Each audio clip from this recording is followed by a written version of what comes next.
Sartuko diot katana ipurditik, hori argi daukat, baina. Nire estrategia.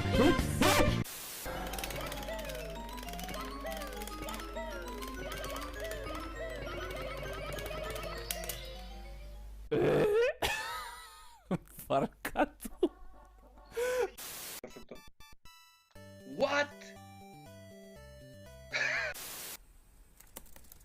Ez dut uste, ezta? Gordetzerakoan...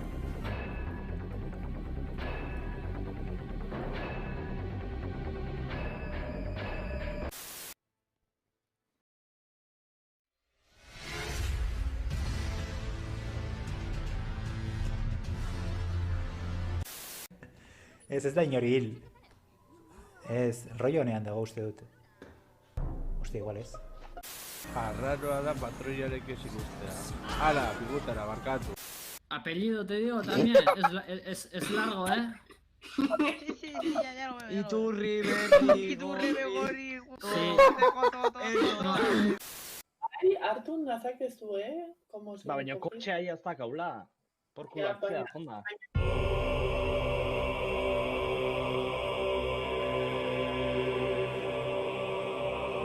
Ni beste mundura bidaliko zaituena naiz.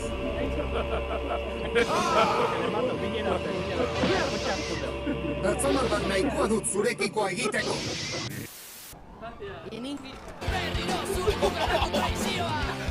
Baino Turri berri gorriko errota berriko etxea. Super tonta. Zer da? Ba, horrelako kasuetan ez du markatzen, ba, nik uste hori, ez? Momentu hauek sortzeko jolasten duzun bitartean.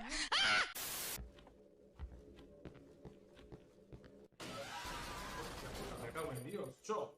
Joder, ¿no me dices que normala da? Oli. Ai! Batorez? Ei. Nekin zer esan dut lehen, kostatzen zela... ¡Ay! Me cago en la leche! Uy. Vale, a ver, caduco hemen barruan zeon, nave espazioan. Al menos la temperatura es buena y estable bajo tierra. Ui! Barkatu?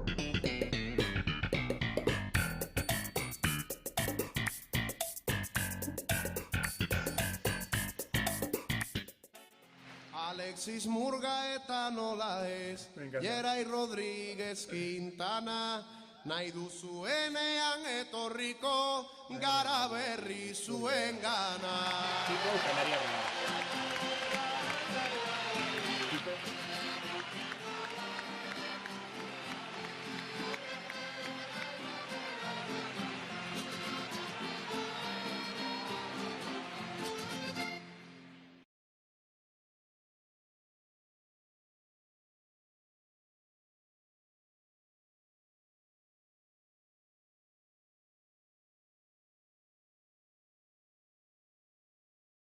Ufkata fili.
Webkamak hartzen dit, nahiko ondo entzuta alako. Karo, nik telebistari ahotsak kendu behar diot, bestela bikoiztuta entzuten da, sartuko litzake kapturadoran jokun ahotsa, gehi telebistatik entzungo zana. Orduan, infrastruktura pixka bat dana pentsatu behar da, eta kontutan izan behar da. Eta Gero baita, adibidez, ez dut komentatu, baina argitasun eukitzea webkama erabiliz gero baita, ondo etortzea, eta nik esate izutu da. Telebista dakat, Playko imagen jolastena izena ikusteko, eta gero bai egia da, ordenagailua dakatela, batez ere txata irakurtzeko. Bai. Eta, bigarren galderia, beste hizkuntzaren batean bai, induzu streaming, eta frogatu baduzu beste hizkuntzaren bat, azkenean zeba betitzu zari, euskerakin eta zela izan da prozesua. Nik YouTubeen hasi nintzaren argi euskeraz. Alde batetik gaina, nik gaztelera zengo banu zuzeneko arraro ingo zitzaidan, eta gainean ikuste, espresatzeko naturaltasuna ondina, azkenen Twitchen ikusi dezue bideotan, naturaltasuna da azkenen politxen ikusteko. Eta naturaltasuna lortzeko era euskera zita. Orduan nik ez dut probatu bestera bat eta beti hasi nintzen euskeraz eta euskera zin dut. Arginekan gaina, esan izan diate YouTubeen batez igual gaztelera zehingo bazenu, igual jende gehiagotara iristezea ez, da ez, nahiago eta euskeraz, dudipe. Ez dakit beste galdera ere ikosun hortik. Ni pixat arroz sentitzen nahi hemen. Gero kontatuko dizuet zergatik, eta baina, nik bideojokoen mundua ezagutzen dut seme-alaben bitartez. Eta beti harritu inau bestek nola jolasten duten ikusteko zaletasun hori. Eta, berak, normalean ez ditut ikusten, euskerazko ezer ikusten. Eta, pixkat, nola bideratu dezaket semea hori euskerazko edukia ikus dezan, eta zeren niretzako ere beste gauza begarria da oso zentratuak daudela, ez, bideojoko bat jokatzen dute, denbora luzean gero igual aldatzen dute, baina egoten dira gurea guain ez dakit, baina Minecraften izan da urteak Minecraftetik etzala ateratzen.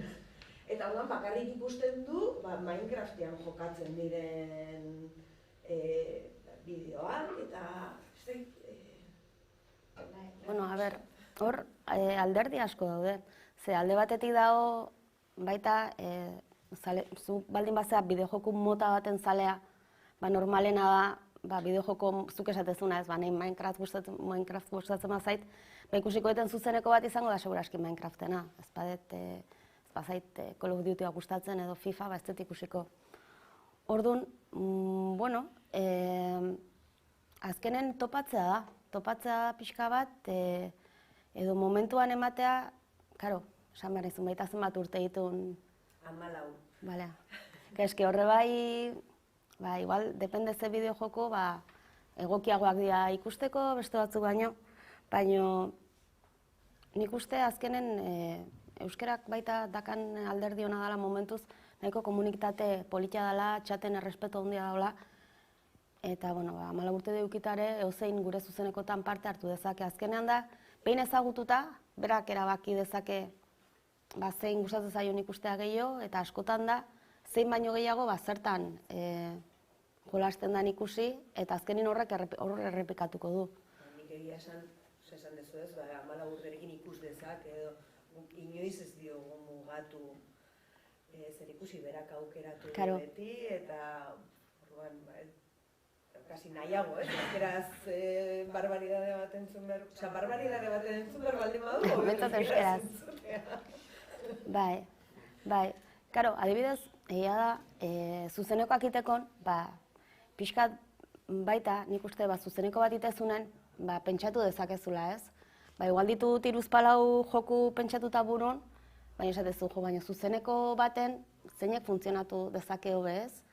Eta adibidez hemen ikusi ditugu, susto beldurrezko jokuak eta barrakasta handia dakate.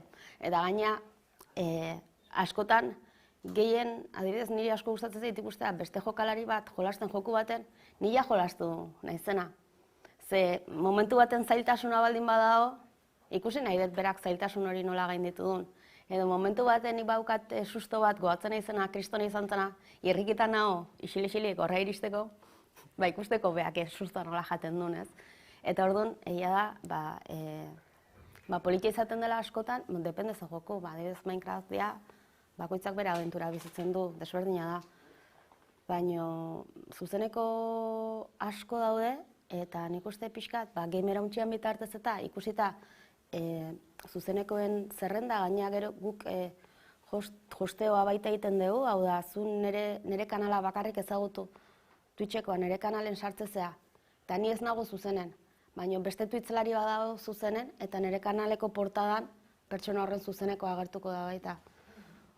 Orduan, hori da, ikustea zeintzuk egiten dugun zuzenekoa, kanalak ikusten jutea, bertan bideoak daudenak edo klipak ikustea, eta azkenen, momentuak dira, depende zein ze jokutan dagoen jolasten, igual gaur nahi diozu ikusi, baina bihar, depende ze jokutan dagoen jolasten, interes gutxiago izan dezakezu urpeak topatu behar du pixkat.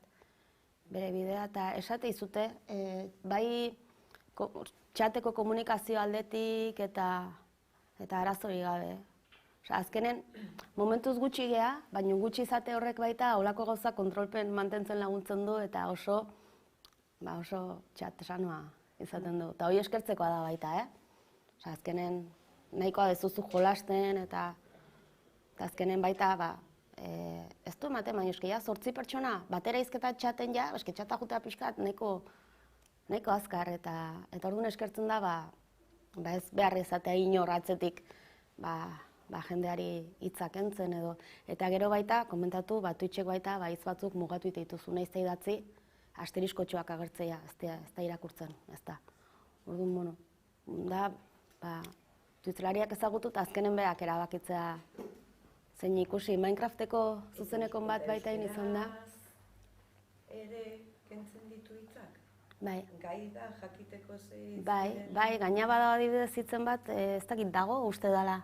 Beste hizkuntza baten, ez dakit zer dan? Biragaren bat, edo izango da. Bai, hori da. Eta orduntzuk, dago idazten baldin badezu, lau asterisko agertzea. Bai. Orduan, adibidez, nik ikusiko nuke, nire zuzenekoa da, eta nire txaten bai ikusiko nuke, baina zuek ez. Txat, normalen ez da agertzen. Orduan, kontrol pixkat badago. Eta gero, baita, beti ez daude, baina, normalen baita dakazu lagunen bat pixkat, dauna txaten, moderatzaile, kakotxen arten bezala, eta, sartzen bada, bapaten pertsona arrotzen bat, bota daiteke, bertatik. Igual edurne komentean arire, klipek izan lehik ez, bidea proposa jenti erakartzeko edo bentsat erakusteko, adibidez nire kasuen, nire ikostetxete askotan jarraitzi ez 2 orduko zuzeneko bat, 3 orduko zuzeneko bat, batez ordutegi aldetik eta orduen, igual klip horren bidez, bidea proposa izan lehik ezagutxera moteko, eta komunitate horretan dauzen eduki sortzaile desberdinek beha aurkezteko, ez? Bai. Eta gainazuk esatezuna, 2 ordu ikustea, asko da. En cambio, klipak ez iraute asko jota, minutu eta piko ez dute gehiago irauten. Karo, harina da, eta esatezu. Gero ja klipa ikusita esatezu, igual bideoai arreta gehiago jarriko jot eta ikusi ingoet. Baina azkenin erreixena eta jendean gana iristarazteko eta klipak oso garrantzitsua dira gainea. Momentuan ikusten nahi dizuna klipa sortu dezake momentuan, baina bestela gero jabein zuzenekoa Twitchen da honen baita, norbeak esan dezake, gaur lauzpagos momentu graxoso izan ditut eta jak hartu eta zabaldu. Gainera, lehen epatu duzu hor Jon Lizen tresna hori. Bai. Ez hori izango neke, ez dakizlan ikusten duzun zuek, baina bidea proposa dela bai, ezta? Zabalkundin laguntzeko, azken finean hor klipen kasuen adibidez, nik sortxo klip bat, gero bertan argitaratzen da automatikoki. Automatikoki argitaratzen da, edo zuzenekoan jartzen baldin bat zegoen, eta ni webgunean sartzen ba naiz, lehenengo gauza gertuko zait, zuzenean. Eta baita zuk esan deten bezala, karo, Twitch Amazonena deneinen, Amazon Prime baldin badukazu eta kontua binkulatuta, zuk Twitchen bideo bat igotzen duzu eta bideo uste 30 bat egun egoteala, bertan, ikusgai, gero borratu itea. Ez pasara 15 egun bakarrik gehatzen da. 15 egun horietan baita webgunean badago. Eta lotura daukazue Twitcheko bideo hori desagertuko denak gero YouTubera eramateko? Bai, adibidez nik ez dut egiten, nahiz eta YouTubeko kanala daukat, baino egia esan ez dut egiten, baino jende askok, eiteu, gaina oso era errezte ditu asko Twitchek batetik bolkatzeko YouTubeen, eta karo, behin YouTubeen jarrita horia betirako geratzen da. Bai. Edo, ez baizu, zuretzako baita gorde dezakezu. Desagertu baino lehen, deskargatu, eta ez dakit aurrerago zatitxo batzukin beste bideo bat iteko edo baita zuretzako gorde dezakezu. Hoi bai, handik borratzen den momentuan ja Twitchetik ezin da berreskuratu. Orduan lehenago lortu behar da edo zure ganatu behar duzu. Ez dakit beste galdera bat zuen. Twitchen askotan ikusten dut moda batzuk gaudela, baina ikusti dugun bideoan ez ditut ikusi adibidez youtuberrak eta horrelako gauzak. Bat ikusi ditut pertsonak haien aurpegia erakusten eta kito. Horrelako gauzak ere daude euskal komunitatean edo oraindik ez gara horra heldu? Bueno, ez talde txikia gea, eta bai esan behar da, hemen gehien berauntxean bitartez eta gehien bat bideojoko jokalariak ikusten ditugula. Adibidez, egia zuzeneko bat iten jartzen zenen lehen komentatu duten bezala, bideojokotan jolasten dena bideojoko jartzeitu, baina zune baldin baduzu sukalden jarri bazkaria prestatzen, gaina mugikorretik baita egin dezakezu zuzeneko bat, webcam bat eta ezer eduki gabe. Orduan, momenton, Twitchlarien artean ikusten dena da, bideojoko jokalari ez aparte, elkarrizketak daude, gero, momenton tanpo gitar ez dabil, baina gitarrizketak baita eta elkarrizketak egite zaie gitarra jotzen dutenei. Eta, egia Twitchen kanpo ondina da bideojokok diala. Harkakuxo dabil baita tarteka gauza desberdinak ditula, azken aldien sukaldeen zuzenekokin izan ditu, faria prestatzen eta, karo, taldea txikia denean, sortzen den edukiare baita desberdina da, ze bakoitzak iteu bereri gustatzen zaiona zabaltzen du.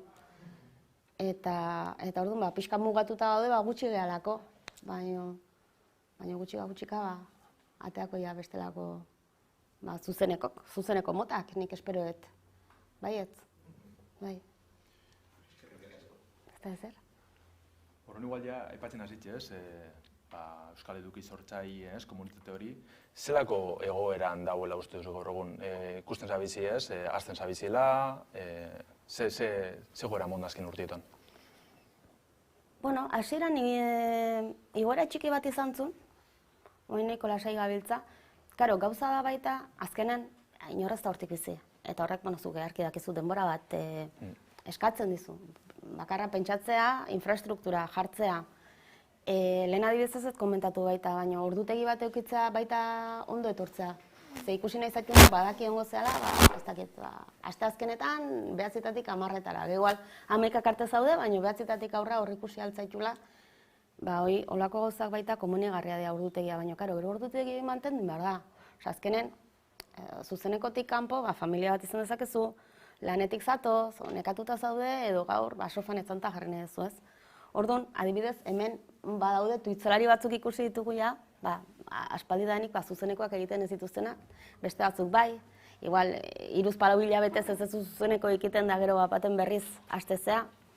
Orduan, egia da, kontsumo aldetik, nahiko, bintzat ez ezagun izatetik, gure artean pixkat ezagunak izan geha, eta oraindik asko falta da, asko falta da, hau izateko, asko kontsumitzen den edo edukia izateko. Gainea, nik uste Euskal Herri mailan baita, oloko gauzak kontsumitzea, ez dela, igual YouTube ezaguna da, baina nik norbaiti, dela gutxi gertatu zait, zuzenekoak ite Twitchen, eta erantzuna da, zer da Twitch? Orduan, alderdi hortatik ja, esplikatzea, edo esatea, ez baizu Twitch ezagutzen, kanal bat topatzea gutxiko. Orduan, nik uste kontsumoa oso murritza dela Euskal Herrin ja. Eta alderdi hortatik baita, ikustea euskarazko edukia, hondik gutxiko. Baina nik uste poliki-poliki, gutxika, oso pauso txikintik, baina nik uste gero eta gehiago gazela, Eta bueno, esan duten bezala, jende batzuk igual ja ez dute jarraitzen, baina jende berriak gehitzen jutea. Orduan, nik uste hortxe bagoezela, poliki baino, bueno, guztua. Nik uste gaina garrantzitsua dena guztua, oza, momentu hon bat pasatzea denen arten, eta hori lortzen deula. Bai. Horbeko beste galdera bat.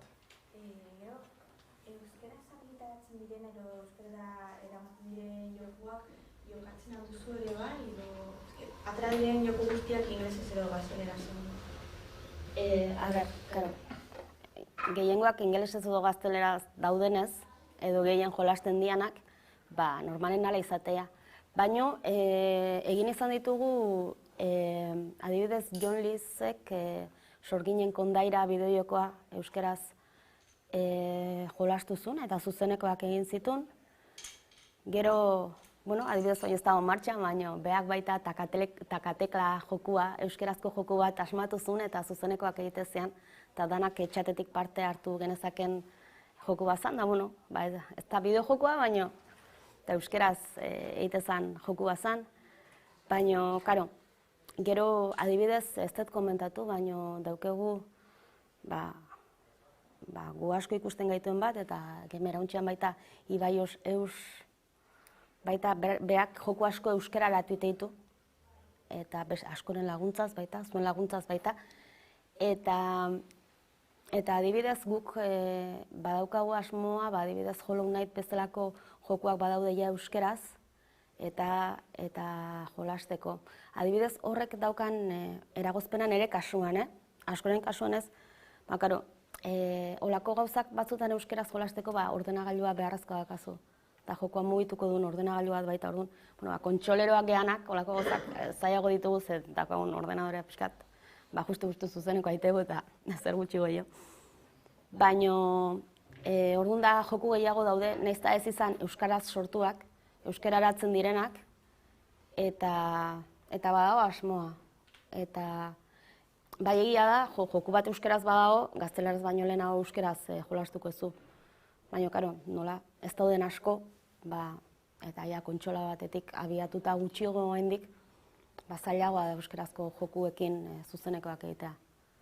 Baina, intentzio hor dago, eta adibidez esaten dizute John Leesek Sorginen kondaira jokoa ondo zen jolasten. Eta zer.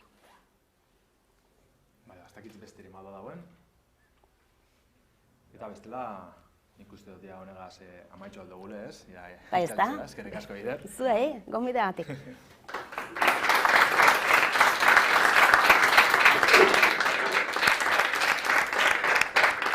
Eta bueno, ize goizeko 11 dire oineko ez, 10 gitxi dire, baina bueno, orduen atxeden alde txiki bide hartuko dugu, eta 11 aterrizetan beste bi aurkezpen eukiko dugu, eta hostien ikaslien maien guru bai. Orduen gero buelteko gara da elkarreko txeko gara.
batzuetan egia da joan den larun batean, Euskalgintzaren kontseiluko man. Ja, claro, kontutara bai. Ez da komertziala, baina, claro, eske jo. Ako basartotxoetara. Eske... Euskal telebista bat, euskaraz egiten, euskara bultzatzen, Euskalgintzaren kontseiluaren manifestazioa eske da,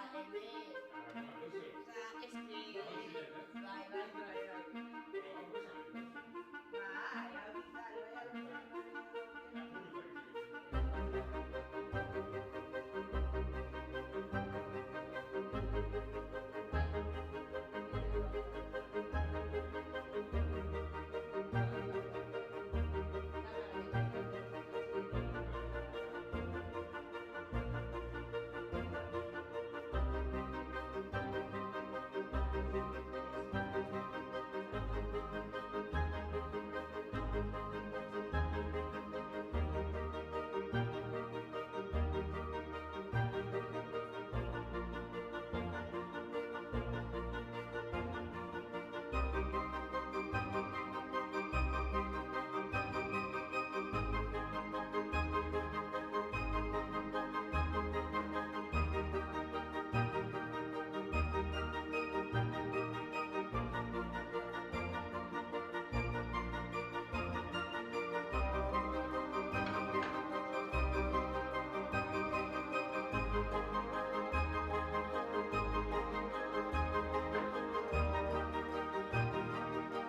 Ongi etorritan hori barriro. Atxeden aliz amaitzute ja, jokotenian zigarren edizionogaz aurrera ingo dugu. Eta horretarako nigaz dau Edurne Larraza, irakaslie, ikerlarize eta ingeniarize, bere jardunari buruz hitz egiteko.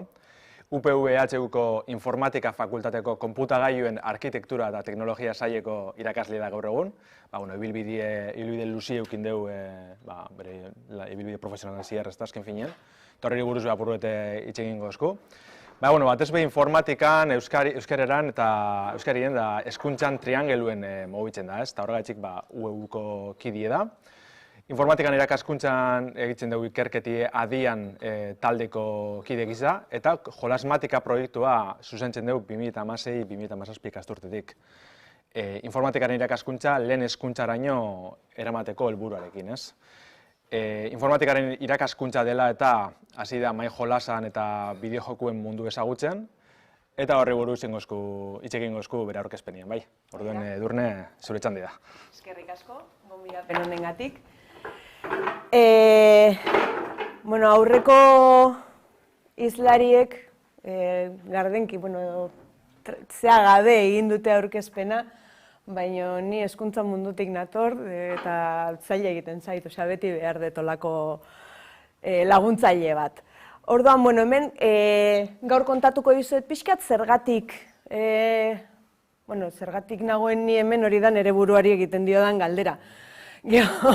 Nire lehen urratsak bideojokoen munduan, lehenengo bigarren eta hirugarren proiektua, zeren ja, euskat 3, eta pixkat etorkizunean nola jarraitu nahiko nukeen, eta bitxikerian bat. Orduan, esan dizudan bezala, zergatik nago ni hemen. Jada, bigarren saioa egiten dudala bideojokoen inguruko jardunaldi batean, eta oandikan ez dut oso ondo ulertzen, zeren ez naiz, ez bideojoko zalea, ez bideojoko garatzailea. Orduan, da pixkat berezia. Landerrek esan duen bezala, Euskal Herriko Unibertsitateko Informatika Fakultateko irakaslea naiz. Jolasmatika proiektua zuzentzen dut, eta jolasmatikaren helburua da, mai jolasen bidez informatika irakastea lehen eta bigarren hezkuntzan, eta jolas horrek norbait konfunditu zuen, eta horregatik nago hemen. Baina egia da, nire ikasgaietan dira urte batzuk ja, bideojokoen garapena erabiltzen dudala irakaskuntza metodologia gisa. Ordan horren inguruan arituko naiz gaur. Nire lehenengo urratsak bideojokoekin, edo bideojokoen munduan, izan ziren tesiarekin hasi nintzenean. Tesian buelta asko eman nituen, proposatzen zizkiaten gaiak ez nituelako atsegin. Ahotsaren ezagutza eta horrelako kontuekin, matematika piloa atzetik, eta zailak egiten zitzaizkian, eta halako batean esan ona niri irakaskuntza gustatzen zait. Orduan, irakaskuntzara dedikatuko naiz, bete-betean, eta hori erabiliko dut tesi gai gisa. Eta momentu horretan ari nintzen konputagailuen egitura ikasgaia irakasten. Konputagailuen egituran irakasten dugu, konputagailuak barrenean nola osatzen diren, ze osagai dauzkaten, nola funtzionatzen duten osagai horiek. Eta egia esan, bertan sarrera irterako azpisistema lantzen dugu, sarrera irterako azpisistemak kontrolatzen ditu konputagailuaren periferiko guztiak. Eta, hori da, konputagailuaren barrenean. Oso gai abstraktoa da, konputagailu baten erabiltzaile batek ez du zertan jakin behar ezer horri buruz. Eta orduan praktikak beharrezkoak ziren. Nolabait ikasle horiek sartzeko gaian eta pixkat uki ezina dan hori ukitzeko aukera izan dezaten. Kontua zen, 2009 urtea ingurua zala, eta gure praktikak egiten genituen Windows 95ean. Windows 95-etik 2009 urtera zeuden beste 6 edo 7 bertsio berri. Baina zer gertatzen zen, bertsio berri guzti horiek ez zutela uzten sarrera irterako azpisistemara iristen. Zeren sistema eragileen betebeharretako bat da abstrakzio kapa egitea, hau da, jakin beharrez izatea hor barruan zer dagoen konputagailua erabiltzeko, eta beste zereginetako bat da konputagailua babestea. Orduan, sarrera irterako erregistroetara iritsi baldin bagaitezke, birusak sortzea da gauzarik errexena. Orduan, Windows 95 arte hori etzeon babestuta, baina Windows 95-etik aurrera, bai Windowsen, bai Linux, garai horretako Linux guztiak, babes hori egiten zuten. Orduan, ikasleak esaten zigoten, baina eske atzeratuta gaude, informatika ikasten ari gara duela, ez dakizen bat urteko softwarearekin, eta ez nekien oso ondo zer egin genezaken horrekin, eta bitartean neuzkan, seme-alaba txikiak etxean Nintendo DS-arekin jolasten. Eta egun batean antxe ni begira nengoela nola jolasten ari ziren, batean Nintendoa, jokuz aldatu nahi izan zuten, eta joku aldatzeko ikusi nun makina itzali egiten zutela. Itzali, kartutxo aldatu, eta ostras, honek ez dauka sistema eragilerik. Edo behintzat oso sistema eragile simplea dauka, zeren pixkat komplikatuagoa izango balitz, aukera emango luke bertan aldaketa egiteko, eta orduan hasi nintzen pixkat horren inguruan begiratzen. Erabili dezaket nik hau gure praktiketarako. Eta gure inguruan nahiko librezaleak gara, eta ikusi nuen garai hortan bazeudela beste bi Nintendoaz aparte beste bi konsola open source zirenak.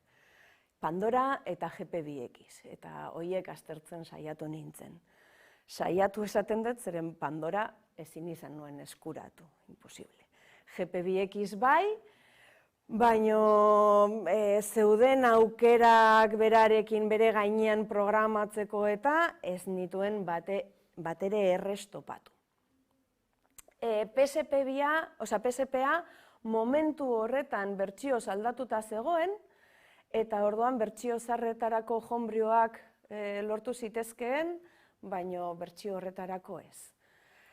Eta egia esan, Nintendoak zeukan homebrew oso garatua, oso ondo egina, komunidadea handia zeukan, eta esan honekin geratzen naiz, eta hau aztertuko dut. Kuriosoa izan zen oso momentu horretan homebrew komunitatearekin eukin dituen elkarrizketak. Zeren nik zeozer galdetzen nuenean, erregistro hau, eta jendeak esaten zian, baina hori zertarako nahi duzu, erabili liburutegiak. Eta izan, baina esken nire helburua da, hain zuzen ere nire ikasleek ikas dezaten liburutegi horiek nola sortzen diren, zer dagoen horren azpian. Orduan, liburutegiak aztertu behar izan nituen nire kabuz, liburutegi guzti horietako kodeak. Egia esan hor, ez dakit nork egin zuen atzerako ingenieritza, baino ni oso eskertuta nago. Zeren hori guztia gabe proiektu hau ezinezkoa izango litzateke. Orduan, lehenengo proiektu hori, sarrera irtera azpisistema konputagailuen egitura ikasgaiaren barruan. Minijokoak, kargatzen da bai, minijoko batzuk egiten ditugu oraindik gaur egun, proiektu honekin jarraitzen dugu, egia esan ongi funtzionatzen du, ikasleak sartu egiten dira proiektuan, interes handia jartzen dute, eta orduan jarraitzen dugu berarekin.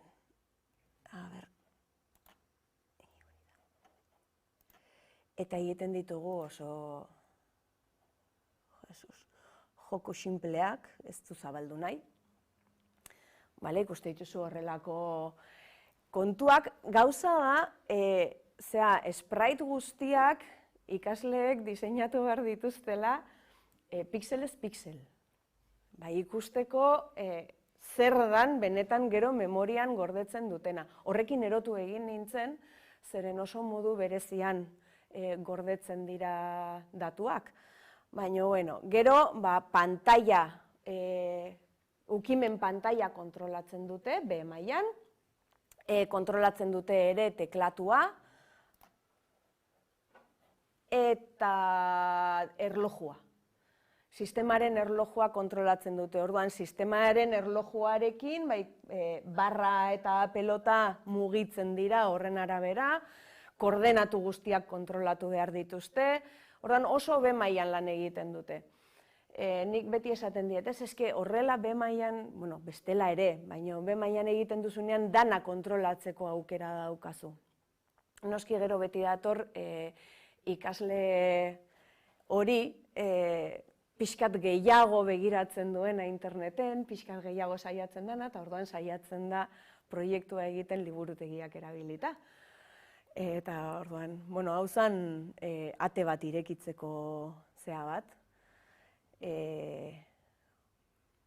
Bazegoen, garai hartan bazegoen joko bat, ez dakit jarraitzen duen existitzen, baina 100 Doors. Junbertzen un ateat irekitzen bestearen atzetik, eta pixkat hori saiatu ginen egiten, baina gero gertatzen zitzaiguna zen irudi guztiak, ikasle talde bakoitzak egiten zuen ate bat.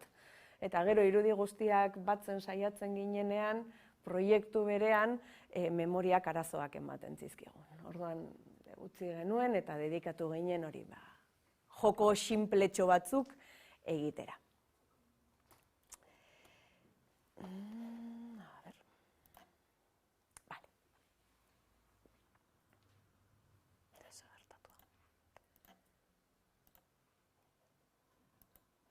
Ez dakit zergatik atera dan ingurukoa, pantalla osoan egon beharko luke. Bueno, berdin du. Hori da lehenengo mailan bigarren lauhilekoan egiten dugun proiektu bat. Eta horren ostean egokitu zitzaidan sistema eragileen oinarriak irakasgaia irakastea, ingelesez kasu hontan. Eta hemen,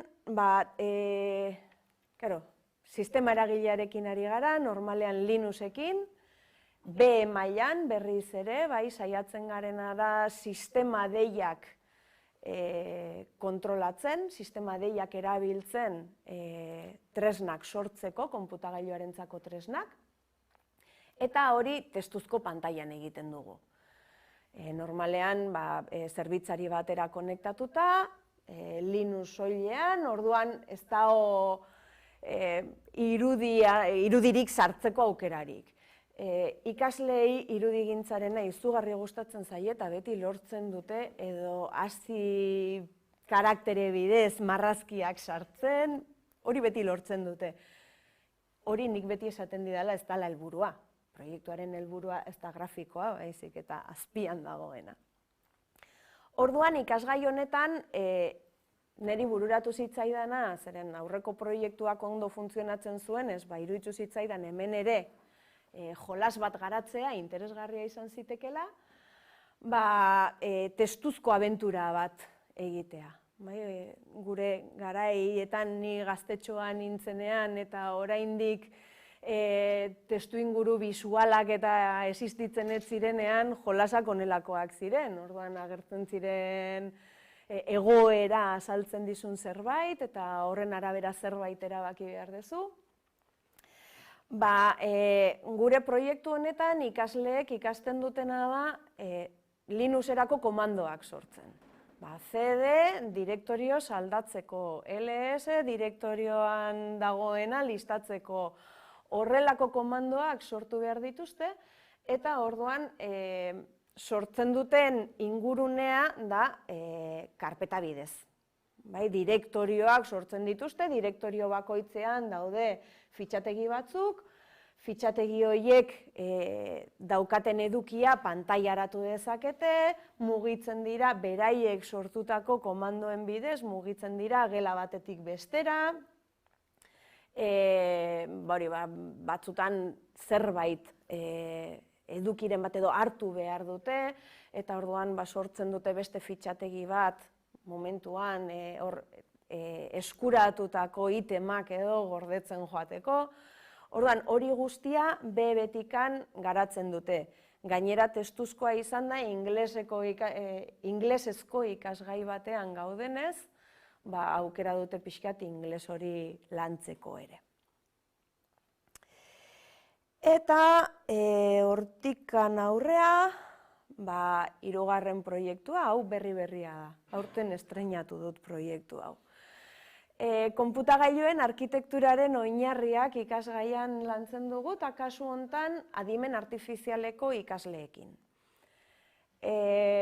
Ingenieritza informatikoko ikasleek dauzkate 45 ikasgai arkitekturakoak, eta adimen artifizialekoek bakarrik 2. Orduan, ezin dugu hainbeste besteekin nahina sakondu, baino azkenean azaldu behar dieguna da gutxi gora bera gauza bera. Orduan, ingenieritzakoekin pasatzen dugu denbora pila bat, ikasgai oso bat, azaltzen sistema digitalek nola funtzionatzen duten, eta nola eraiki daitekeen konputagailu bat sistema digitaletatik abiatuta. Gero daukate beste ikasgai oso bat lantzen duena konputagailuen egitura. Beste ikasgai oso bat, memoriak nola funtzionatzen duen eta oroar optimizazioak nola egiten ditugun. Iritsi arte paralelismoraino. Hemen dauzkagu bakarrik 2 ikasgai, baino edukiak berdinak izan behar dute. Orduan, nire planteamendua izan zen pixkat jolasmatikatik abiatuta. Jolasmatikan dauzkagu mahai joko batzuk erabiltzen ditugunak oinarrizko kontzeptuak, algoritmo bat zer den, bitarrak nola funtzionatzen duen, kontrol egiturek nola funtzionatzen duten, for, while, if, horiek guztiak nola erabiltzen diren. Orduan, esan nuen, jolas horiek erabiliko ditut lehenengo astean, kontzeptu horiek transmititzeko. Eta, jolasetan askotan geratzen dira kontzeptu batzuk gilegi ulertu gabe, ez? Jolastu gara bai, baino zalantza batzuk oraindik geratzen zaizkigu. Orduan, proposatu niena izan zen, Genialiren bidez, Geniali da erabili dudana gardenki hauek prestatzeko, Genialiren bidez, escape room bat, escape room digital bat sortzea. Eta escape room horretan landu behar dituzte jolasen bidez landutako edukiak. Ideia da, DBH-ko ikasleentzako jolas bat sortu behar duzue, ikasle horiek zuek ikasi dituzuen kontzeptuak ikas ditzaten. Eta hau ez da kargatzen, hau ikusiko dugu. Orduan, hor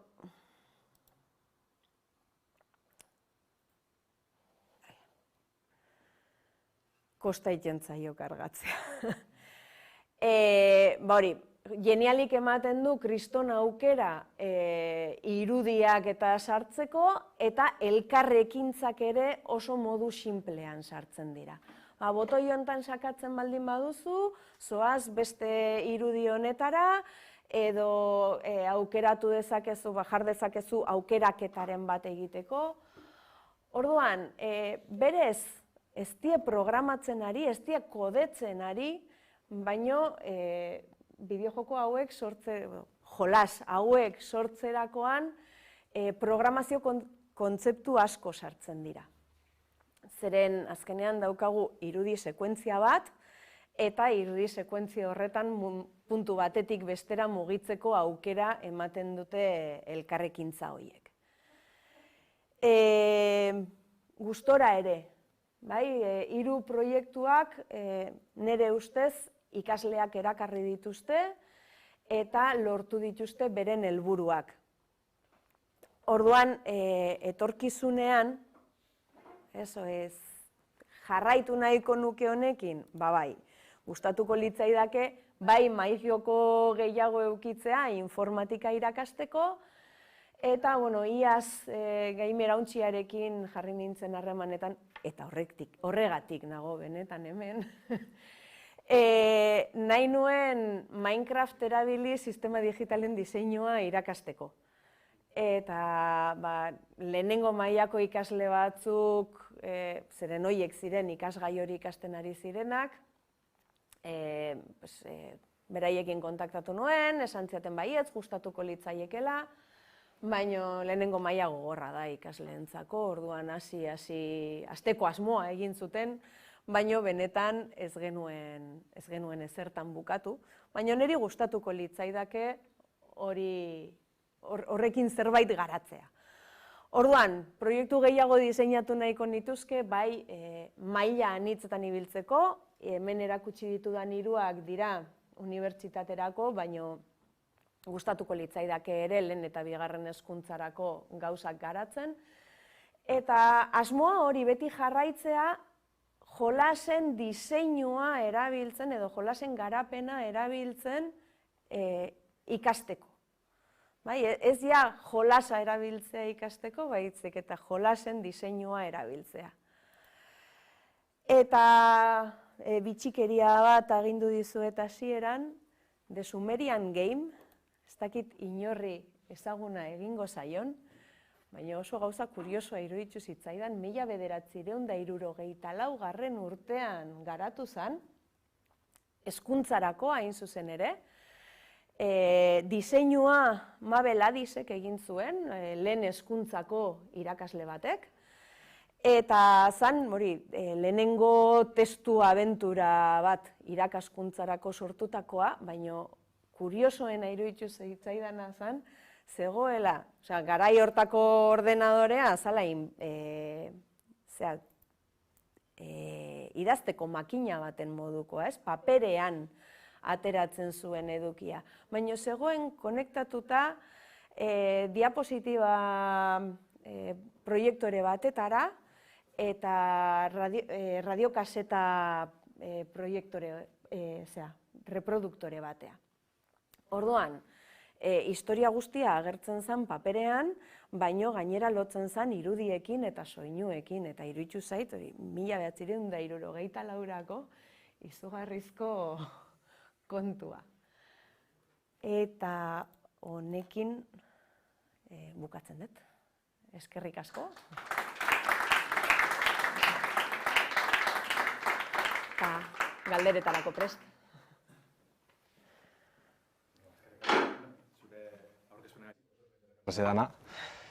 Eta borize, oin barri hasten gara galderantzako tartiagaz. Hemen badauz, bideojoko gintza ikesten zabizion edo ikesti dozuen baten batzuk. Urrun ez dakitze galderen amapadeko zuen, honi lotute. Hasinik eni berriz. Horrela. Minecraft esan dozu erabilozula erakusteko. Nahiko nuke, ez naiz iritsi. Bale. Ez galdera zan Minecraft barruko redstone horrekin... Bai, ni Minecraftetik abiatu nintzen, baina gero esan zidaten Minecraft badagoela librea dana. Eta gainera aukera gehiago ematen dituenak ate logikoak garatzeko. Orduan agian hortik joango gara, baina denbora eskasa dan garai batean bizi gara eta espero dut egunen batean lortzea. Experimento politxa izango litzake. Eta gero bigarrena erakutzen zuen Sumerian Game hori 74koa, hori garai horretan zelan programatzen da, sikiera. Nola?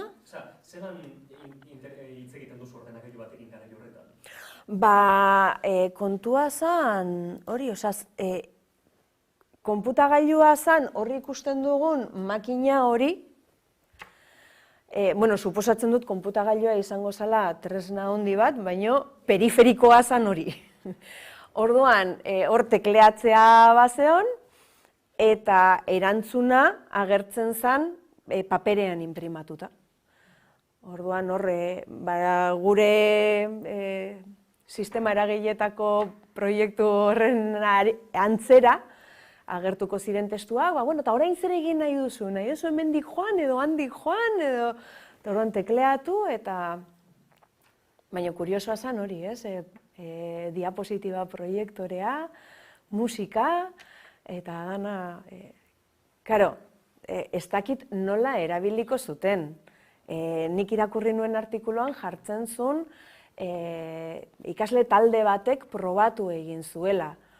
Baina, garai hartan ere hori, eraman beharko zituzten ikasleak gela berezi batetara, makina berezi horrekin, eta kontu kuriosoa izango zen, bai. Orduan pixkatotik jarraituz, ulertuten agetxik, imaginatzen dut, Foucault oso era primitiboan diseinatu zala edo programatu zala, ordenagailu zarroietan, eta moduren batean agian zure irakasteko era hori horrekin relazionatuta dago, zerotik edo, ordenagailuaren funtzio oso base horietatik, erekitzen dialako. Bai, zeren egia esan, gaur egun jokuak garatzeko ez da beharrezkoa ezagutzea konputagailuaren funtzionamendua. Baina nik ikaslei beti esaten diet, guain gainera adimen artifizialekoekin eta lanean ari garela, ondo programatu nahi baldin baduzu, gauza bat da programatzea, programatzeko gaiak gara illa danok. Eta gainera gaur egun dauzkagu ingurune batzuk, aukerak ematen dizkigutenak, izugarrizko gauzak egiteko. Baina benetan ondo programatu nahi baldin baduzue, eta zuen programak ahalik eta eraginkorren izatea nahi baldin baduzue, orduan jakin behar duzue konputagailuak nola funtzionatzen duen. Eta jakin behar duzue,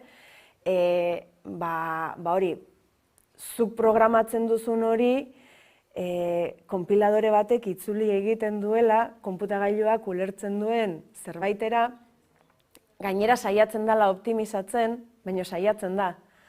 Zuk zuzenean programatzen baduzu mistadura lenguaian kodea optimizatuta daukazu bai, ala bai. Baina, mistadura lenguaian programatzea tela. Orduan, baina baldin badakigu, azkenean edukiak nondik nora mugitzen diren, driver bat azken batean da, konputagailua periferikoarekin lotzen duena. Baina driverraren atzean dago hardwarea. Eta konputagailuaren hardwareak komunikatzen dira driverrekin erregistro batzukin. Nik esaten diot erregistroari sakatu da tekla hau, eta tekla hau sakatu delako nahi detzuk egitea kode hau, exekutatzea kode hau. Orduan, baldin badakizu hori guztiak nola funtzionatzen duen, asko zerrexagoa da zuk programatzen ari zarenean pentsatzea nola funtzionatuko duen horrek modu egokienean.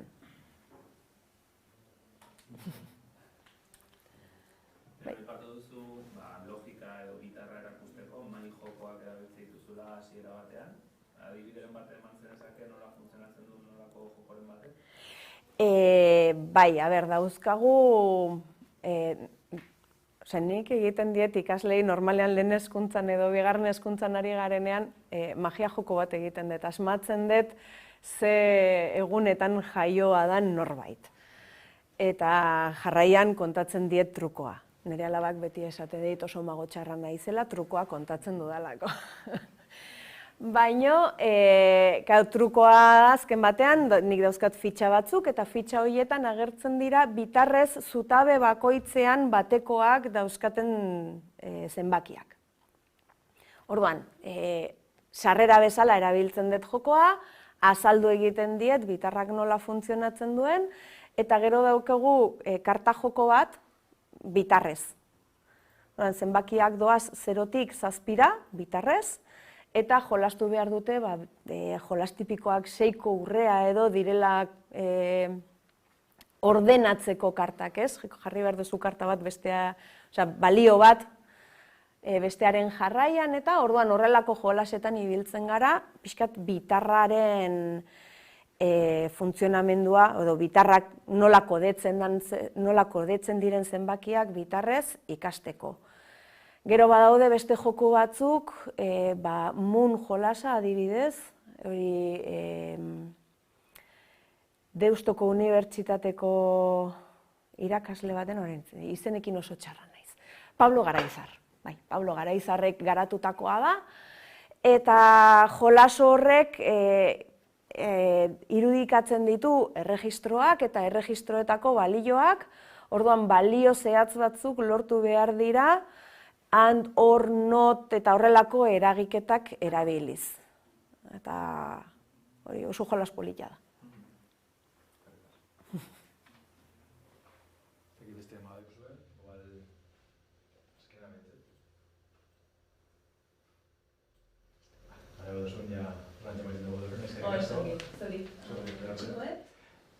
Bai, ados.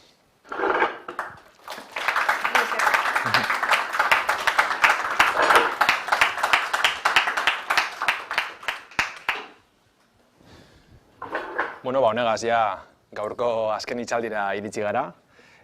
Jokotenean bideojokuri buruz hitz egiten da zelanez, eta bukatzeko honek sortzen da bezan gonbidatu bat ekarri dugu, ez? Jainun Ekain. Kultura arlo desberdinetan barneratu badan beretzi bideojokoetan tope deu, hauen gidoilaritzan eta ekoizpenien, zehazki.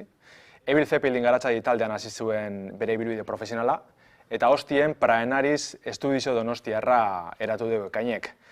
Estudizioan astapenari buruz eta arronkari buruz hitz egingo duzku, Berton. Eta hori bakarrik, aipatu behar dugu pasadan hastien, pasadan ostiralien, Desalen Zuon bideojokoa kaleratu da bela. Eta hori garatzeko bizi izen dabezenak azalduko dozkuz. Eta besterik barik, ja Ekain prest dagoenien, berari mongo txatitza.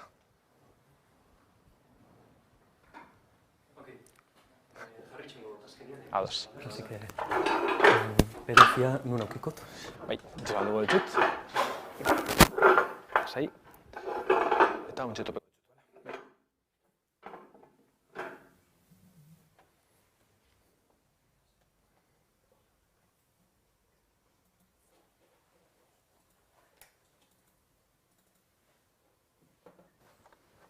Edo zeinak balioko dago. Nondik ipintzen da hori?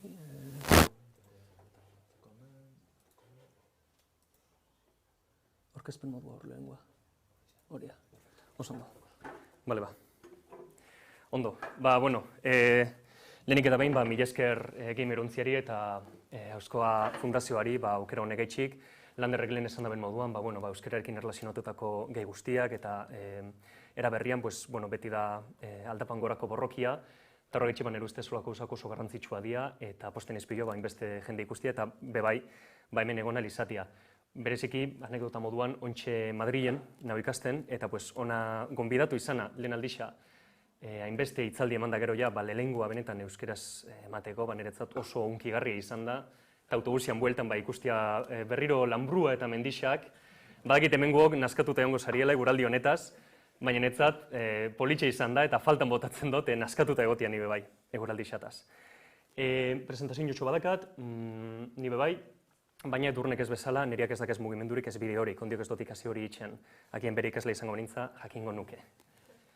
Hori, ona bueltauta, nire izena Ekain da, izen artistiko erabiltzen dut, Jainun Ekain, pixkat marka internazional hori saiatzen lortzen, nire izena berez Ekain zarragoa da, eta Ibartarra naiz. Eta, ni naiz bideojoko garatzailea, Praenariz enpresarena, enpresa, taldearena, idazle diseinatzaile eta pixkat produzitzaile moduan.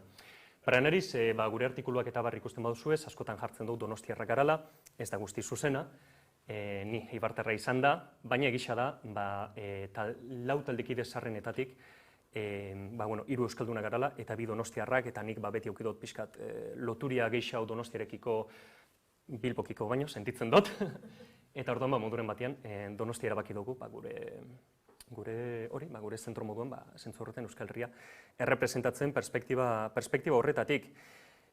Gaur egun, ontxe kontaune dutzuena da, pixkat gure historisua zelakoa dan. Pixkat hemendik etxetik gertu egon da, nire gustora sentitzen naiz, eta orduan nahi dut kontau gure historisa perspektiba pixkat pertsonalago batetik, nun bertan egon da, zelan bizi izan dugun eta zelako erronkeri egin detzegun aurre, iristeko ona iritzi garen lekura. Ze jaio ginen oindela 3 urteia, hasieran, eta 3 urteietan ez eta bideojokoa garatu duzen, ondiok sentimo bat bez ez dugu ikusi. Ia, azten dan iristen lehen hau. Alan dabe, amaieratzik hasitza, esan beharra dut, historia honek amaiera ona dakala. Baina, iritziko gara horra. Lehenik eta behin, gu jaio ginean Estudio Circenses, izenpean, Circenses, zirkua esan nahi dago ez, latinez, Gara horretan ez nekan esperantza larrei hori aurrera aterako zanik, eta orduan pizkat izen olako izena ipini notzan, eta gure proiektua Firzainz deitzen zen bebai, hau izan zen hori, 2008ko urrian Iruñako zentro batean, karreratxo bat, de diseño videojuegos, eta horra ziginen klaseko proiektu moduan, beste horren beste talde moduan. Proiekt Firzainz hori, 2008ko martxoan ja azkenengo izena aldatu zeban, topautu zeban, desailen zuan, deitzen dana, eta hortik aurrera, gure helmuga garbiagoa, bihurtu zen moduren batean, izen argi horrekin. Hemen destakatzen dut, 2008 abenduan, egon ginen gure lehengo bideojoko jardunaldian. Ja joko hasi eta urte bete baino berandu hau, Gamergy Madridera gonbidatu zuzkuen, Iruñetik jaitsi ginen autobusez, izugarrizko bidaia, 3 ordu loain, imagina baldozue. Baina, hemen destakatzeko bereziki, hau izan zen, lehen aldixan guk, zelan esan, konturatu ginen maite gendula mundu honetan parte hartzia. Jendia ezagutzia, ikustia beste pertsona batzuen historiak, beste talde batzuk, eta sala benetan zehose parte, hartu nahi gendun. Anekdotikoki, gogoratzen naiz, ona joan horretik, isa ez ginela joan, ze ikusi gendunean ze joko mota eta beste ze talde zijoa zen, gu goazen, gure garai horretan, desailen zuan ikusten, desaten lotza zilko naiz proiektu hau eroaten badau, bertara. Zorionez, konbentzidu zozkuen bertara joateko, animau ginean, eta hori izan zen, ekidin neban, nire bizitzako akatza ondixena asko getxik, azkenien abakitzen bertara joaten, ze hortik etorri jakun benetako talde sensazioa da sentimentua hau aurrera atera nahiko gendula. Ja 2022ko ekainean, graduazioa eta gero, erabaki gendunean, hau ezala klaseko proiektua bakarrik, baizik eta sala zehose benetan etorkizun gertuko etorkizunean egin nahiko genduna, aldatu gendun izena, Estudio Firzainz praenarizera. Dela, ontxe dakaun izena. Bebe latinez, praenariz dator praenatare.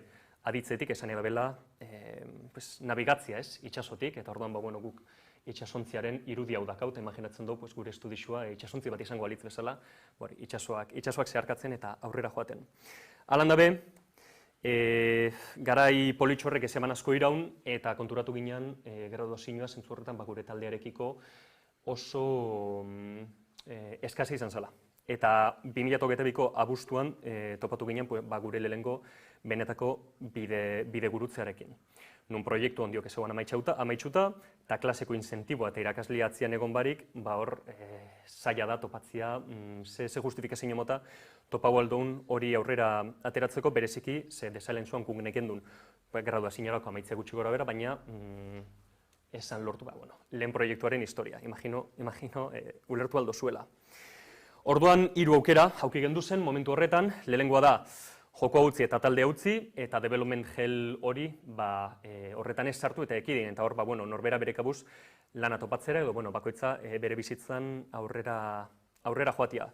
Bigarrena izango litzake joko ustia, baina taldean jarraitzea proiektu berrixekin, eta hau nahiz eta epini duten ez gendun oso serioski kontemplatzen, eta jakina berez nahi genduna zen joko eta taldea jarraitzu, eta nahiz eta horrek esan izan development hell horretan buru sartu. Jakina, 3. aukera hori aukeratu gendun, eta zentzu horretan eskertu behar dutena da, ni izan nintzen taldeko produzitzailea, ze lan txarra ineban, estimatzen noiz amaitzuko gendun jokua, ze erabakia bortu gendunien uste gendun ondiok 6 hilabete falta jakuzela, eta egisa esan falta jakuzen urte eta 3 hilabete. Orduan, zentzu horretan, nire lan txarra anestesiko ona izan zen. Atera zozkuna, lagundu zozkuna jokua bueltatzen. Baina, hau erabakita ja taldeakin aurrera jarritxu nahi gendula, hauek zian aurre egin behar izan getzeun beste arazo batzuk. Lehengoa da taldien erdixak galdu gendula. Hau da graduazioakin, aurrera jarritxu nahi zebenok jarritxu gendun, baina beste ikasleak hor zegoen zen graduatzeko taiazta, taldekide horiek galdu ingendu zen. PS5an hasi ginen ateratzen, PlayStation 5an hasi ginen ateratzen, hau da, talentz bitartez euki gendun laguntza bat, eta eskaini zozkoen aukera PlayStation 5an jokua fizikoki atera izateko. Hasieran hau amets bat zen, baina PlayStation 5ak gerra asko eman zozkun, seguk ordenagailuz ingendun berez jokua, eta PlayStation 5era sartzeko prozesu hori izan zen munduko esperientzia txarrenetako bat, zorien ez naiz programatzaia, baina behiraien aurpegisa ikusten goizero horrek kontatzen zeban, konto behar zeban guztia. Programazioko lan asko falta jakun ondiok, abuztuan gauz, aurreko urteko abuztuan. artistak lan gabe gelditzu zian, ze artia da, beti lehengo amaitzen dana edozen jokutan, da gero horrek programazioa jarraitzen dau faltarian beste arlo guztietan, eta orokorrean jarraitzeko gogo guztiak lurrian zeuazen, taldean. Orduan, erronka oneri aurre itxeko hartu gendun, momentuan izan zen, erabaki arriskutzuena. Eta erabaki gendun hastia, bigarren jokua lehengo amaitxo aurretik. Hau da, moduren batean, gogoak topatuz, esperantza salduz. Esaten, goez gauz bakarrik hemen lehengo jokua itxeko, baizik eta gauz hemen estudixo moduan, talde moduan aurrera ateratzeko, eta jarraitzeko honetara dedikatzen, irauten damen guztia. Baina indarra eta goguak dauzen bitxartian guk aurrera jarraitzuko dugu. Orduan, hasi ginen proiektu unbra ditzen zen, proiektutxua aurrek urteko abuztuan. Enfasiz gehiago ipini nahi dut, ze arriskutsua izan zen erabaki hau. Zan, bigarren jokua hastia lehengo amaitxo aurretik, eta inoiz joku bat bez atera barik. Baina, mandotzuedan, arrazoi horregaitxik, momentuan irutu jakun, agian hauzala ez, gure aurrera ateratzeko modua. Eta ontxe, Umbrari buruz, historiasekin jarraitzu horretik, itzeingo dutzuet pixkat. Zer da Umbra? Umbra da, lehen pertsonako jokalari bakarreko joku bat, beldur psikologikoa, hau da, ez daka sustorik, tentsinua, dudak eta abar, baina susto gabe. Naztatzen ditxula persona edo majoraz maskeko estilo ziklikoa unzuk egunero baseoz ezberdin egin behar dozu, Return of the Obra Dinen antzeko atmosfera batian. Naztatuz holan, narratiba esplorazioa eta pusleak, gutxi gora bera. Eta jakina, beldurra. Jokuan isa guztia 195 eta gutxi gora bera itxasontzi batian gertatzen da, eta gure protagonistador, behien eskerrien ikusten dozuena, Ludwig da itxasontziko karbonerua ikatza botatzen dutzen makineari, makinistia, eta da historixo bat gertatzen dena eguzkisa existitzen ez den mundu batian, eta gure protagonistia sartzen da itxasontzi honetan, espedizio honetan, beste personai bitxi batzuekin saiatzen itxasoaren amaierara iristia, nun existitzen da mitiko faro bat, topatu nahi da bena, ez? Eta, bidai honetan, amets gaiztuak okiko ditzu, ikusiko ditzu beste mundu batzuetako kreaturak, eta errealitatearen beraren zalantzak sartuko jakuz. Gameplay moduan, hau da, motorra, itxasontziaren motorra, eta jokoaren zati bat, hemen pasauko duzu, goizero, lanian, ikatza botatzen makineari, fueieri ematen temperatura igotzeko, karrua alde batetik bestera eruaten, eta barta joko aurrera joan dela, jakin hau zailtuko da. Eta jornada lanakin amaitxuta, hasiko da, esploratzaile eta zati narratibo hau. Itxasontzisa zabalduko jatzu, hitz egin alko duzu pertsonaiekin, aktibidade ezberdinetan parte hartu, eta jakina ez dago beharrik esatea egunero ezberdina izango dela, ez? Kontoko da bena, historia hau aurrera joan ala. Ari gara demo publiko batian lanian, aterako dugula, datorren urteko hasieran. Espero dut, ez konfunditzia, data honekin beti itxendoten bezala, baina ondo dabil. Piskat underground jasi gara erakusten jardunaldi batzuetan. Orduan, honekin ez dago esan beharrik apostura irabazi gendula. Bigarren jokuak sartziak, talde guztiak reaktibo zeban, mundu guztiak nahi zeban, bigarren joko honetan sartu, desalentzuanekin ikasi genduen esperientzia guzti hori, hasi ginen aplikatzen benetan bigarren jokuakin. Normalien gertatzen dena da, lehen proiektu itxen dozuna, beti da esperimentaje. Askotan ez di aurrera urtetzen arrazoi horregaitxik. Desalentzuan zorionez eta zoritxarrez, bialdietatik aurrera aterazan, eta honekin hasi gara aplikatzen, hori ikasi genduen guztia, bigarren joko honekin. Bebai, bueltatzen aurreko urteko irailera, jan batian hartu gendun parte eta ingendun joko txiki bat, ditzen dana Arimalotx, eta hau da gure lehen pausua euskerarekiko moduren batian sartzen, ez da lehen pausua, da gehiago oineko atzapar bat sartzen marra horretan, eta da jokutxo bat gertatzen dana Donostian dauen hotel batian, munduko etorkizun honetan, eta joko guztia ikogailu batian barruan gertatzen da. 6 egunetan ingendun, beraz erderaz eta inglesez bakarrik atera gendun, baina ari gara prestatzen honen remaster bat, bi amaiera ezberdinekin, ateratzeko estimen eta mobiletan guztiz doainik, 8 minutu irauten dau jokuak, hori atera izateko datorren urtean, eta jakina euskerari itzulita bebai, hor bai jongo da. Ala nabe, jolastu honi baduzue, itch.io horri aldean, itch.ioan jolastu dezakazue joku honen berzino zarra, eta ez bajatzu inporta itxarotia pixkat, aterako dugu laster bebai. Eta ontxe bai, historixara bueltatzen eta denbori aurrera botatzen, heltzen gara 2023ko azaroak 3. Zera, jokoaren irtera urtebete luzatu eta gero, lortu gendun, amets hori betetzia, eta ateratzea gure jokua Steamen ordenagailuan, eta PlayStation bostean kaja fizikoekin. Hau edia, renderrak jokuan panelsari egin bera, eta erosine baduzu ez bada propaganda, dinot benetakoa dalako. Baina, ondiok ez dut esan, joku hau, zedan, ez? Exactamente, orduan, pixkat kontoko dutzuet. Desalentzuan da Walking Simulator olako oso handi bat, eroaten gaitxuna olako Siberia alternatibo erraldoi batera, eta gure protagonista sartzen da mundu honetan, saiatzen iristen, distantzian ikusten dozuen, hiri horretara, bera bertakoa izan da, eta saiatzen errekuperatzen beraren arabera, bere iraganean galdu zeban zehose.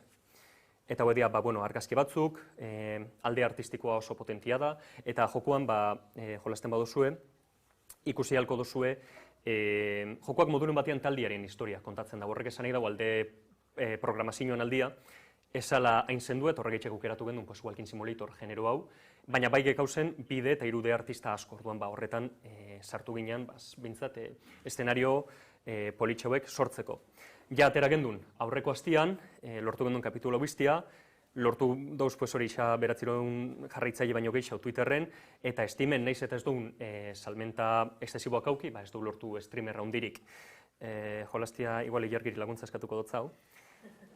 Jokua jolasteko, alanabe, ni ez naiz kejatzen, ze Walking Simulatorrak normalian streamingerako eta ez dira oso joku biztosuak.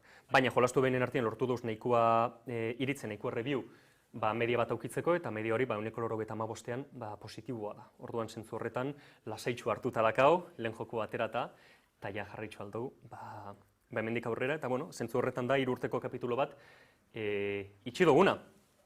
Baina orduan, ontsa iritzi gara gure bigarren bide gurutzera. Ze politxa izan da lehen jokua atera alizatia, eta taldea inoz baino lotura bateratuago dakau, eta zentzu horretan taldeak ez du implosionauko laster, hori izan zala aurreko urtean auki gendun arazua, baina itxa dakaun arazua ezberdina da, dela zelan jarraitzu aldu aurrera, zelan bideojokoen munduan aldogun sustraiak bota eta benetan gure taldea enpresa finko bat bihurtu eta esan itxen dugula lan gure proiektuentzat eta ez konpaginatzen, danok azkenean beste zozedaka, honi masterrari nahi zitzen, batzuk lanian dauz, beste batzuk ez ebez eta abarrez. Orduan, konta honi dutzuet, bigarren bide gurutze hau zelako izango dan. Normalin bideojoko ekitxeak arazo bat dake, eta da zailak diala saltzeko.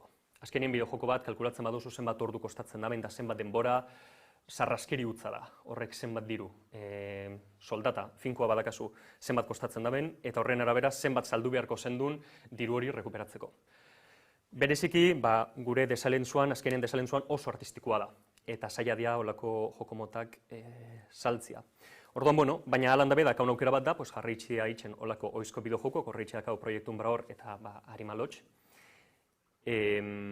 Eta hau aurrera ateratzeko modua, nik bi ikuste ditzu berezik eta gure kabuz, hau da guk ateratzen duen edozen joku, nahikoa saltzia aurrengo jokua ordaindu alizateko moduan, edo publisher bitartez. Dala, errezagoa, baina lan dabe oso zaila. Joaten gara, imposiblea dan mundutik, justo posiblea dan eremuan sartzen gara hor.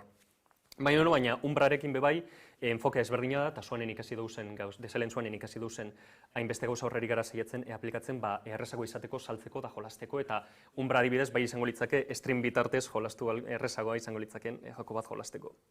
Bigarren aukeria da, industriari gehiago gustatzen jako zen jokomotak itxia. Hau ez edia, askotan esaten dira elevator pitch kontzeptu horiek, hori da zu astensor batean, batekin arrapauta basauz, astensoria bera jisten dal momenturako zuk zure jokua saldu behar dotazu, eta behar izan nahi duzu berak zuri diru ematia. Kontzeptu hau oso enpresarioa da, baina nire ustez ondo deskribitzen dau bideojoken industrian eskatzen dian gauzak. Zentzu horretan, ni artista izan da, lantxarra indot, ze azkenean, zalentzuan edo, ni gehiago pentsau kuadroetan. Kuadro batek ze publiko objektibo daka zainiri saldu nahi dutzazu. Ez dakit kuadro bat ez dozu saldu nahi, kuadro bat itxen dozu eta jendiari gustatzen bajako ondo, ez? Baina ez da mentalidade bat zoritxarrez bideojokoen munduan funtzionatzen da bena.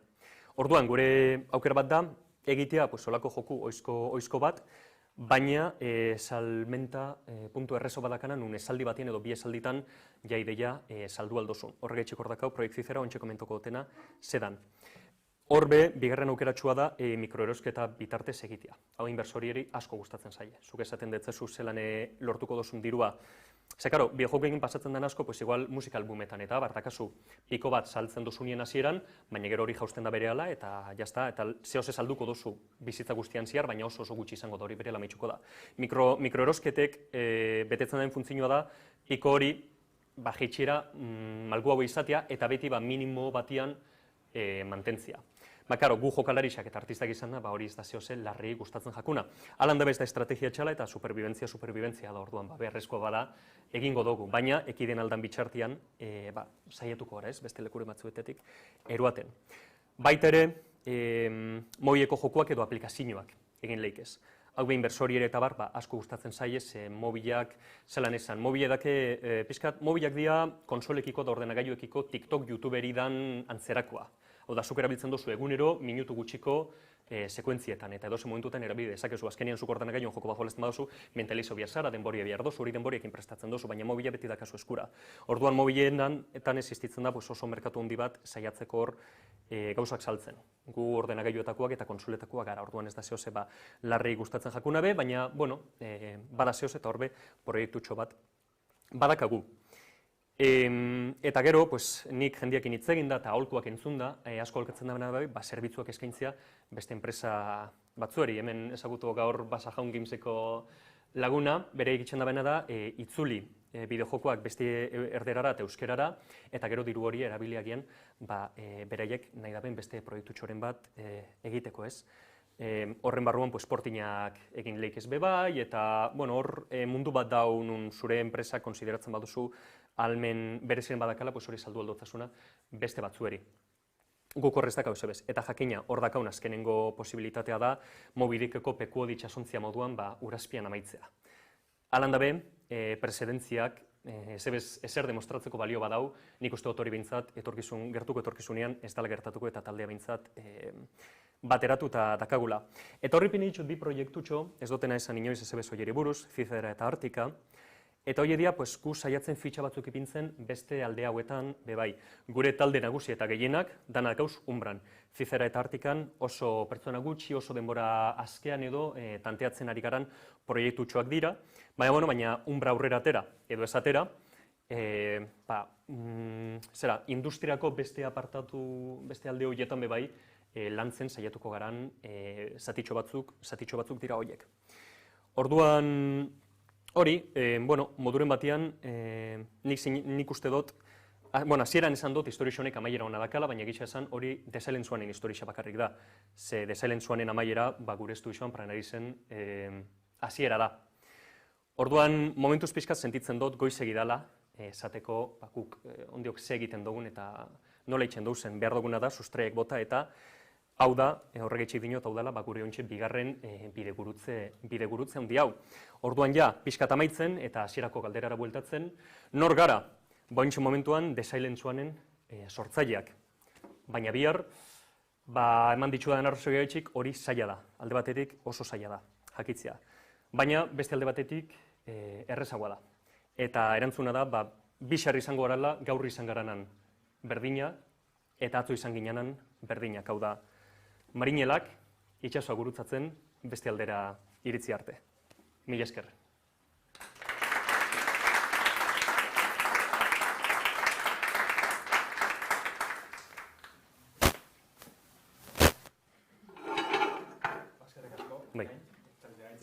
Oso interesgarriz, eta galderak hasi aurretik nik botako txu lehenengoa, ze harritxu izte, horren beste proiektu ikitzie, eta batez be igual Euskal Herriko garatzaien artien ez da oikona izaten, askotan ikusten dugu alako proiektu handi bategaz estrenetan dizela, eta hostien igual beste lizentzi batzuen, beste publizer edo argitaletxe batzuen hobi erdu dela, lizentzi zen jokuek etxeko, igual telesail bateko jokuren bat alan ez, diru irabazteko helburu horregaz. Zuek beste bidea da aukeratu duzu, hainbat proiektu duko zuez, fitxa jarri duzu ez, prest egoteko moduen. Eta hori ez, hor, zelan jo dozun erabaki horren gana, edo horrek interesatzen beste, oin hasi berrizik izen da. Bai, oza, zeba erabaki duen diru ez aukitzea, ez dugu erabaki diru ez aukitzea, horra maitxu dugu, eta guk horra auki dauzen fitxekin, eta gure testu ingurupean, gekaun kontestu horren arabera hartu dauz erabaki algen duzen aukerak. Orduan zeba, ez dakit, publisherrik esaku, ez dakit, zuan esako netorri inoiz eskaintzera dirua. Eskaini izango basoskun, tratuan arabera ez dakit onartu izango gendun edo ez, seguramente baiet. Azkenian ikaslea sarenien eta edozein diru kantitatea ondo etortzen jatzu da presioan igual hartuko gendun. Edo agian ez, zaila da jakitzia. Orduan zeba erabaki dugu nolan? Bueno, nik usteot, izan dela bereziki borondatea eta gogua aurrera jarraitzeko. Nire ustez sorteak papel oso garrantzitsu bat jolastu hobe bai, azkenean gauza asko ez da zure esku, ez? Nik analizi hauin aldot, baina ez dakit, baina ontsen ere konfiantzako programatzeiek esaten badozta kontrata unaute NFT-ak itxen Inglaterran, ni hor gelditxuko naiz. Eta holan, orduan nik esango neman taldiak sinistu da bela proiektuan eta egiten ari garan gauzetan, eta zentzu horretan, bai nahi du dirua, ez dakigu ondiok nondik etorriko dan, baina ondo indoun zehozen ere ustez da, asko pentsau beti etorkizunean, beti gero zegoia zen itxera, eta inoiz ez ipini, arrautza guztiak zesta berdinean, esaten, segu bakek egun zuanek, seguruenik ez ebala asko salduko. Orduan, danaz esfortzu guztiak desalen zuanen ipini izan bagendu zen. Gero zuan ateratzen da, eta ez gara milionarioak bihurtzen momentuan, nik uste hor krisis existenziala ondixia aukikoen dula. Baina beti egon garan ez pentsatzen, ez gara la deselen zuanen taldea, gara praenariz, eta horrek esan nahi ondixo bat daka, horrek lortu abela kultura edo talde osasuntzu bat aukitzia, eta jakina dana etorri laike amaierara, hor boskarren aukeria, mobidik bezala, baina, hor erronka horreri aurre itzen, aldun moduan aurrera botatzea, orduan superbibentzia, hori da erantzuna. Nik Madrilen ikasi bideo-joko diseinua, nik unibertsitateko taldeakin publikatu nuen estimen proiektu bat, eukio nuzuek izan duten planteamendu hori jarraitu karrera bukatu ondoren edo ez, azkenean finantziazio ez geneukan, ezin genuen denbora berezi asko jarri gure kabuz jarraitzeko hori desarrollatzen. Zuek ez dutena duda pixka, zuek finantziazioa lortu zen duten... Zero, ez ebez. Izan da lanan ondoren, bakoitzak... Bai. Eta horrela eta ez dute. Bai. Ez du auki laguntzarik, ez. A ber, ez dakit ondo hori zelan urten zan, azkenien denboria pasatzen da eta momentuan pentsatzen dozu. Ez dakit, nik uste dut hor espektatibak zuzen aukitzia osasuntzua, tala. Ez dakit, ari basara pentsatzen urrengo Among Usa itxia edo, ez da gertauko. Zu ontsa ipuin bat idazten bat oso zein da posibilidadia benetan zu horretaz bizialko zarala. Nire uste zentzu horretan nire idaztia gustatzen jata gainera, eta idazle izatea edo bideojokuetara dedikatzia zure estua montatzen oso zaila da, oso gutxi lortzen da. J.K. Rowlingak oso gutxi dira. Eta orduan bai, ez dakit, imagino, ez dakit, finantziazioareko buruzko konversazioak hainbeste ez gendu zela auki, eta talentzek, zelan, eskaini zoskun aukeria PlayStation bostean fizikoki ateratzeko, nire ustez, kaja fiziko hori beti izan da pixka tunelian beste aldian zegoen argitxo hori, ez? Honetara, eta beti esan duela, ingo dugu, eta amaitzen dugu, amaitzen ja, aterako gara. Osa, talentzek, eman zizuen izan zen, ateratzea jokoa fizikoan, laguntzarik ez. Laguntza teknikoa PlayStation bostean portina itxeko, eta PlayStation DevKit eta kontaktuak Selectavision bitartez atera dugu fizikoki, orduan bereia Selectakin beraekin ipini zuzkoen kontaktuan, eta eskaini zuzkoen aukera hori. Orduan nik uste dut izan dela motivazioa, alde batetik motivazioa, hau izaten bada proiektua behintzat ja amaitxuko dugu, eta auta gero desmontatzen bagara, behintzat ja joku badakau, kanpoan zuk esan duzu moduan. Zentzu horretan erustez, bigarren proiektuan Triple Mortal hori, ondo urten jakun, ze horrek luzatu zehozkun esperantzan helmuga hori. Eta proiektua, gainera itxura ona ari daukitzen, nik hori esan albadot gure proiektu hori buruz, ne ustez horrek berriro piztu zeban esperantzaren edo gogoaren edo borondatearen zu hori ez, moduren batian.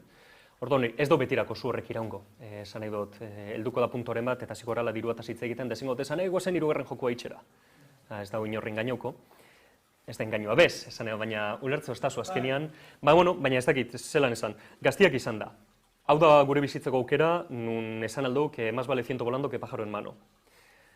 Eixa, horren gainean, gustora egotia, dakaun giruakin, eta jakitzea zezaila dan, zuzure kabuz joaten bazara lana topatzera beste leku batera, nahi dozun lekuan lana topagoa izatea, ez dakit, moduren batean aguanta gaitxu ez, onarte, eta espero dut, datorren urtean gonbidatzen banaute edo, beste jardunaldiren batean, esan hil izatea berdina ez, horrela jarritxu gula, eta igual ja datorren urtean sustraia botata, ikusiko. Asko itzaitu, parkatu galdu itxan ez pixkat. Bai. Pixkat hortik jarraituta ez, finantziazioaren kontua. Euskaraz garatuz gero Eusko Jaurlaritzaren finantziazioaren bat lortzea posiblea da? Egiz esan ez dakit. Zentzurretan, nik ez dut lan oso nahin bekak eta abar behiratzen. Ni oso zentrauta egon naiz, jokuak aurrera ateratzen eta ez nahi sartu gehiegi mundu horretan. Baina hor ondo zabiltza, ze buruan dakat idei hori bebai, ze mailen erakutzitxuan bi proiektu horietako bat zizera, euskararekin oso erlazionatuta dago. Eta orduan, fitxa bat edo alde bat umbraia zita daka, orduan hori aurrera jarraitzu behar dugu, baina hor badako zehose saiatuko garana sartzen eta ia, moduren batian, bueltatzen bagara gure sustrai euskaldun horietara, eta egiten badugu jokuren bat, euskararekiko, Euskal Herriakiko erlazio zuzen bat dakana, ez gehiago baizik eta zuzena dakana, agian hor balego zehose topatu alduguna.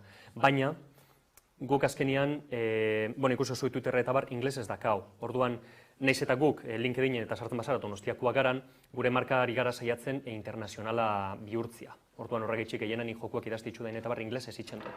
Eta gero erderara itzultzen du, ChatGPT bitartez, osea...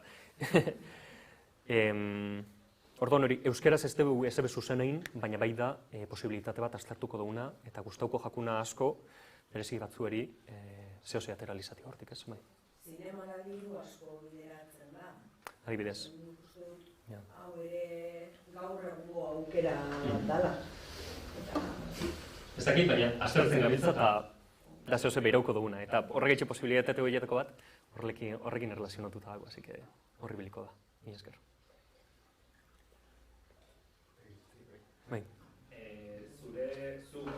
Zure proiektu hauetan egiten duzun lanean, zein da zuretzat erronka handiena, ozaiena, edo zure lana, proiektuaren barruan, zein zango litzak zuretako gauza zaiena. Lehen urteetan hori taldia bateratzea, lortzea talde bat, nun danok hizkuntza berdina hitz egiten dugu, simbolikoki. Nun danok gabiltza itxasontzian analogia erabiltzen rematzen zuzenbide hor berdinean. Ointxe esango nutuen asko disfrutatzotela prozesua. Erronkarik, erronkak asko dana da erronka bat. Egunero lan eitxea, altzatzia, jendekin hitz egitea, arazoa konpontzia, jardunaldi hauetara etortzia, hauet prestatzia, saietzia urduri ez egotia, erronka dia. Baina esango nuke, prozesuan berana, nik egunero parte hartzen duten horretan, ez dagoela ezebez, ez duguna lasai ondo eta gustura itxen ja, altura honetan, eta hori da dudabarik lortu dugun gauza hundixena, ez nire ustez. Baina hor dau diruan itzala, genian. Orduan, egunerokotasunean erronkarik ez, gustua bakarrik, baina etorkizunako perspektiba horretan, sustraiek bota alizate hori, gure nortasuna topatzia, eta esatiok ez gara talde bat bakarri baizik eta gara hau itxen dugun enpresa bat eta algara dedika honetara beldurra auki barik. Ez dakit erantzuten da ben horrek. Bai, azkenean pixat ikustagaztea ez, bideojokoa egite duzunean ez dela bakarrik alde teknikoa, gauza bat pantailara aztea eta mugitzea, baizik eta talde kohesioa eta dirua lortzaarena, finantziazioa, eta hori ere bideojoko horren parte da, Akaso ez bideojokoaren parte, baizik da enpresaren, kasu dutan prenarizen parte, bino bai, ez dakit. Ikusi nahi nunez, zuretzako abertzer den bideojoko teknikoki horren zein diren pixat gauza zaienak edo gauza esanguratxoenak askoa ikatik duzunak. Hori, bat taldia ona lortzia, lortzia, talde hori lotzia, eta bigarrena talde hori mantentzia, azkenean behar dan digoan bitartez. Eta hori lortzen badugu, seguro hirugarrena beste zehozea dela, ez? Baina momentuz horrela bai. Eta nik uste dut hor oso ondo esan dozula. Nire ustez, edozein jokon, historixa, da taldean historixa. Beti. Osea, joko asko urtetzen dira, bain dala gutxi urten zen Starfield eta bugpilua ditxu eta abar. Hori ez eguan diseinauta holan. Joko horren GDD-an hori horre zegoan.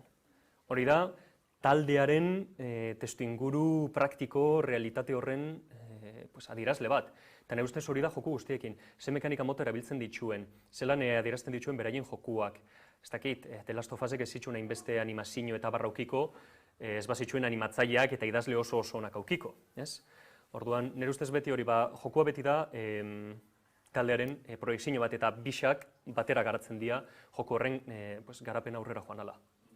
Eta desalentzuan, dudabarik hori da, eta gure bigarren jokua, bai dauzen mekanika guztiak eta bar, danadaka testu inguru oso zehatz bat taldearen situazio, hori testu inguruana momentu horretan, ez bai. Igual bukatzeko, arkoztuzun jokuetako bat, Game Jam batin bai. Bai ala bai sartu behar dugu, datorren hastien nengo dugun lehenengo Euskal Game Jam hori. Eta, karo, hortik, azkenin Game Jametatik jaiotniko jokuek, justu horreko baten galdetzestien, ez? Ia, aukeri egoten den horrek gero profesionalki estrenetako eta bar, badoz kasu batzuk, baina jain gureko neke ez, on gauzen egoeran, batez Euskal Herri mailan, ia Game Jam batetik inoiz ikusi dozun edo ikusi halko gendun ez, benetan profesionalki ez, komertziala izango zen joku bet, edo holako proiektu, enpresa, estudizo bat, halakorik, bueno. Game Jametan ni ez nabazko sartuta, bakarrian hartu du parte, gustauko jakun gehixotan sartzia. Orduan hori, nik ez dut ikusi holan okurritzen jata, ze adibide formatua Hollow Knight, ez? Game Jam batien beti kontatzen dela hortik atera zala. Bai, jakina posible dela, azkenien estadistika asuntua da. Asko, proiektu utxo asko ateratzen baduzuz, baten bat aurrera urtengo da. Eta Euskal Herrixan gerotak Game Jam gehixo hoki, posibilitateak gerotaltu badian. Eustaz Game Jamak ematen daben eskaintza honena da, dala jende pertsona askontzat lehen aldiz taldean lan egiteko asuntua. Ze, karo, zezuk zure etxean proiektu utxo bat aldo zuin, baina zuk benetan nahi badozu splash bat auki, eta hor urten industriara eta zehozetera hor talde bat behar dozu zurekin. Eta Game Jama izaten da, niretzat Iruñan izan zen, ikasketekin hor aukin eban aukeria talde honetan parte hartzeko eta proiektu hau bitxeko, baina askontzat Game Jam bitartez izango da.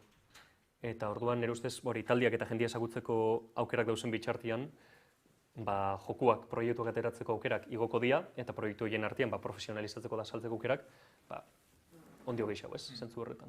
Así que, bai, hori da. Igual, honegaz maitxiko dugu, ja horrean gonbiorro duguleko, baina eskerrik asko gain. Bai, zueri gonbidatzea gaitxik. Mila esker.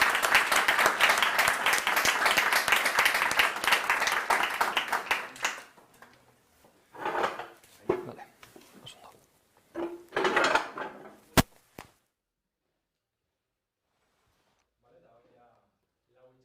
Bukari emonda, Arrobia eta Artanga dipen eskolako 3 ikasle karko dugu ze mai ingurure, hor da bizia, lanien prestetan. Orduen, aurkeztu ingotaz bentset, Arrobia ikastolatik Sara Esteban etorko dako, Digipen Europe Bilbotik Jon Legarreta Etxebarria, eta Tartangatik azkenik Aizea Muñoz ikasliek.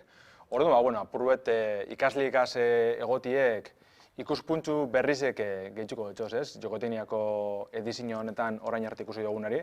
Azkenien ikuspuntu asko jorratu dire, baina ikaslina ez, gaur egun bideojokuen munduen edo bentset bideojokuri lotutako munduetan sartzeko prest dauzenan bilbidiek, erronkak ez aztertzeko aukeriko dugu. Horren nahi dugune da, mai inguruko partaiden artien eztabaida bat sortzi ez bakarrik galderak erantzu dieta bar, zuen artien hausnartzie. Baina alan dabe publikotik galdera boteko aukerak, galdera botaleik ez, orduen zalantzak eta karpenak izen ezkero, ekun ezkero, bota lasai. Orduen mesedez, jun etortzen, ez dakit zelan zoa ziren, baina danak presoa zau ziren.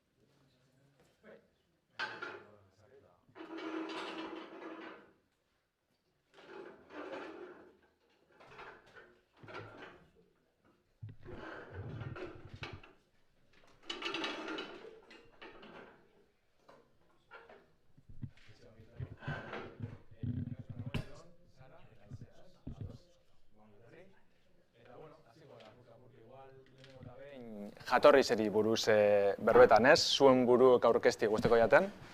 Eta ikasketa honetan, ez? Animazioa, programazioa gozat ezberdinetan murgilduko zinean, baina horren zergatik, ez? Zergatik hautatu duzuen berton sartxie, eta batez be bideojokuen munduek erakarritxe sartu bazarien, ez? Ze azkenien animazioak ez ditxe zinemarako, edo telebiztarako lan egin leike, edo bideojokuen arloan bebai. Orduen, baina gaur egun bideojokuri buruz berretan gabizelez, horretan murgilduko ara, ez? Orduen, horixe, hasi mesedez azalduz, zergaitzik aukeratu zen duzan ikasketa hauek. Igual banaka hasi ezkero. Ni digipenen naz, digipenen ikesten nahu programazioko garrera. Sartu nintzen ona, beti guzti izan daztelako informatika eta bideojokuak eta, ambiente hori guztia ez da, ni oso txikitatik ikesi gure neuen ingeniera informatika, hasi nintzena, eta gero, itxi neuen karrera hori EHUn eta sartu nintzen digipenera gehiago informatika egiten bebaiz, azkenean informatikako karrera da, baina gehiago igual bideojoku edara bideratuta. Eta, azkenean izen zen, gauza pasionatu dalako, betidanik jolastu dotelako bideojokuetara, 5 urte eukin egun zenetik, holan anekdota moduan beti esaten dut, ni aitaketan beti esaten dut, irakurtzen ikasi neguela playra jolasten, eta hortik aurrera interesa gehiago sortu zazten, eta gehiago jolasten neuen, gehiago ibiltzen nintzen ordenagailuekaz, eta orduan holan sartu nintzen unibertsitatera, eta oin arte. Ados? Ni zara naiz, arrobitik nator, eta 3D animazioa egiten dut, nire ibilbidea oso luzea izan da ikasketeri buruz. Hasi nintzen unibertsitatean, komunikazio fakultatean, baina ez zitzaidan gustatu, hasi que joan nintzen arte ederretako fakultatetara, eta ez zitzaidan gustatu ere ez. Orduan joan nintzen Tartangara, eta hor egin nuen ikusentzunezko goi mailako gradu bat, eta arlo asko zeuden, adibidez erabakuntza, montaketa, errealizazioa telebistan, kontzertuetan, eta nire burua ikusi nuen ondo, adibidez montaketan, edizioan, pospo arloan, egiten genuen After Effectserekin, rotuluak, kabeserak, eta hori guztia, eta gustatu zitzaidan asko 3D animazioa, eta nire irakaslea bultzatu egin zidan, Sara, ikasi 3D animazioa gustatuko zaidalako. Eta, sartu nintzen, eta orain arte, eta oso gustura. Ados? Ni aizea naiz, Tartangakoa naiz, eta niri betidanik jokoak asko gustatzen zitzaizkidan, animazioa ere bai, roleko jokoak, eta batxillerretik ateatzean informatika ikasiko nuela uste nuen, baina azkeneko momentuan bideojokoak Tartangan ikastea erabaki nuen, eta egia esan da planeatutako gabe ikasten amaitu nuen hau, beraz. Igual da galdera tipiko etzen duguna, baina nahiko betzete agur lasaitzeko proposatzen da. Gurasoak etxien, esan geran bideojokuen animazioa da alako gauza bat ikesko dut, ikasketa batzuk jarraitzuko bataz. Zelan bien, zelan ikusten bien mundu hau edo? Nire kasuan, ondo. Azkenean, beti jakin deroela zeurek, eta nik informatikako zeuz eringo neguela. Azkenean informatikako gauza batin, edo informatikako gauza hori hartu eta bideojokuetara eraman, ondo ikusten zeurean, ze azkenean eurek ez deura jolasten, beti egon direlez mundu horretan sartuta nigatik, azkenean txikian nintzenen, nik endeuzen jokuak erosten, eurek erosten zeurean. Ikusten zeurean zelan informatikako arlotik eta jokuak zelan egiten ziren interesgarria zela eta lagunak eukin euselako digipenen sartuta orduan hori zen zama punto positiboa. Baina ez teure inoz ez toztie limiterik jarri holan esateagatik, ezta? Así que nik esango nuke oso apoio handia eukin eguela, euren partetik. Bai, nire partetik ere erraztasuna ikusi zuten txikitatik ordenagailuarekin eta horrelako gauzekin. Adibidez, anai handiago bat dut eta betidanik egon naiz berarekin jolasen Play bat, Play bi, Game Boy, denetarik. Eta, bueno, esan nion nire amari hau ikasiko nuela, beste gradua amaitzean, eta esan zidan oso ondo, eta balante. Egia esan da nire kasuan, nik ez nuen bideo-jokoak aukera bezala ere ez ikusi inoiz ikasteko, eta amak izan zen topatu zuena gradua, eta erakutsi zidan, eta niri ideia ona iruditu zitzaidan. Esan dudan bezala, azken momentuko erabaki bat izan zen, eta berak proposatu zidan. Baiz izan hemen aldaketa bat, ikuste duz jobera aldaketa bat, zen normalien. Beti goten da, ez beldur hori edo igual, gurasoan edo familizen aldetik, zen mundu ez ezagun hori nun zauzi sartzen ez. Ez ikusten dugu Euskal Herri zen azten dabilela, ez geroz eta zentro gehiago, ez geroz eta ikasketa gehiago, garatzaile gehiago, ez danetarik ikusten gabiz. Baina gaur egun ondino ez dago igual horren finkatute edo horren sendotute, ez? Mundu hau. Orduen, etorkizunera begire, zelan ikusten duzue, bai untxe momentuen eta bai etorkizunien, ez? Euskal Herriko bideojokuen garapenan industriz, Egia esan ez tegot oso idei handirik Euskal Herrian zelan dagoen industria. Badakit ez dauzela estudio asko Euskadin finkatuta, Euskal Herrian finkatuta, gehienak estatu mailan Madrilen ala Barcelonan dauz. Bai txikiak eta bai handienak esklusiboki dauz Madrilen eta Barcelonan. Orduan ni gustatzeko litzaidake hemen geratzea eta hemen lanikia hemeko enpresa baten, ez da, baina azkenean hori da Euskal Herriko bideojokuen industria ez da oso handia eta garatzen ibilko da, eta garatzen dau eta garatzen joango da, eta, bueno, esperantza da etorkizunen hastea eta oportunidade gehiago egotea, baina, bueno, de momento dekoguna dekogu eta adaptatu egin barra gara. Ados. Ni ados ere nago berarekin, ikusten dut pizkanaka izaten ari dira industria hau, eta adibidez gauza hauekin, game jam-erekin eta horrelakoak bisibilizazio gehiago dago gizartean, eta Euskal Herrian daude gauza potente askok, Digipen, Arrobia, Tartanga eta beste gauza batzuk, eta oso profesional dira ikasteko orduan eta irakasteko orduan. Ez daude enpresa gehiegi hemen egia esan da, baina azken urteotan gero eta indie joko gehiago ikusten ari naiz nire inguruan, eta gero eta parte hartu nahi duten pertsona gehiago, beraz nik uste dut etorkizunean enpresa gehiago sortuko direla eta profesional asko daude orain.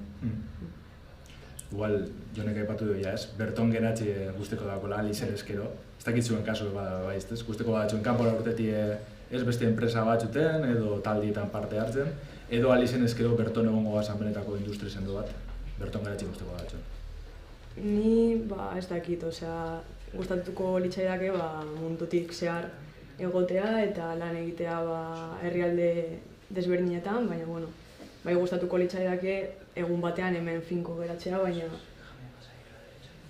oraindik ez dut nire burua ikusten leku finko batean geratzen. Nahi dut ikastea eta mundua ikustea eta hori. Ni aukera izan ez gero, hemengo enpresa batean lan egitea asko gustatuko litzaidake. Bai bidaiatzea interesgarria izango zen, baina printzipioz hemen bertan lan egitea hobera ikusten dut.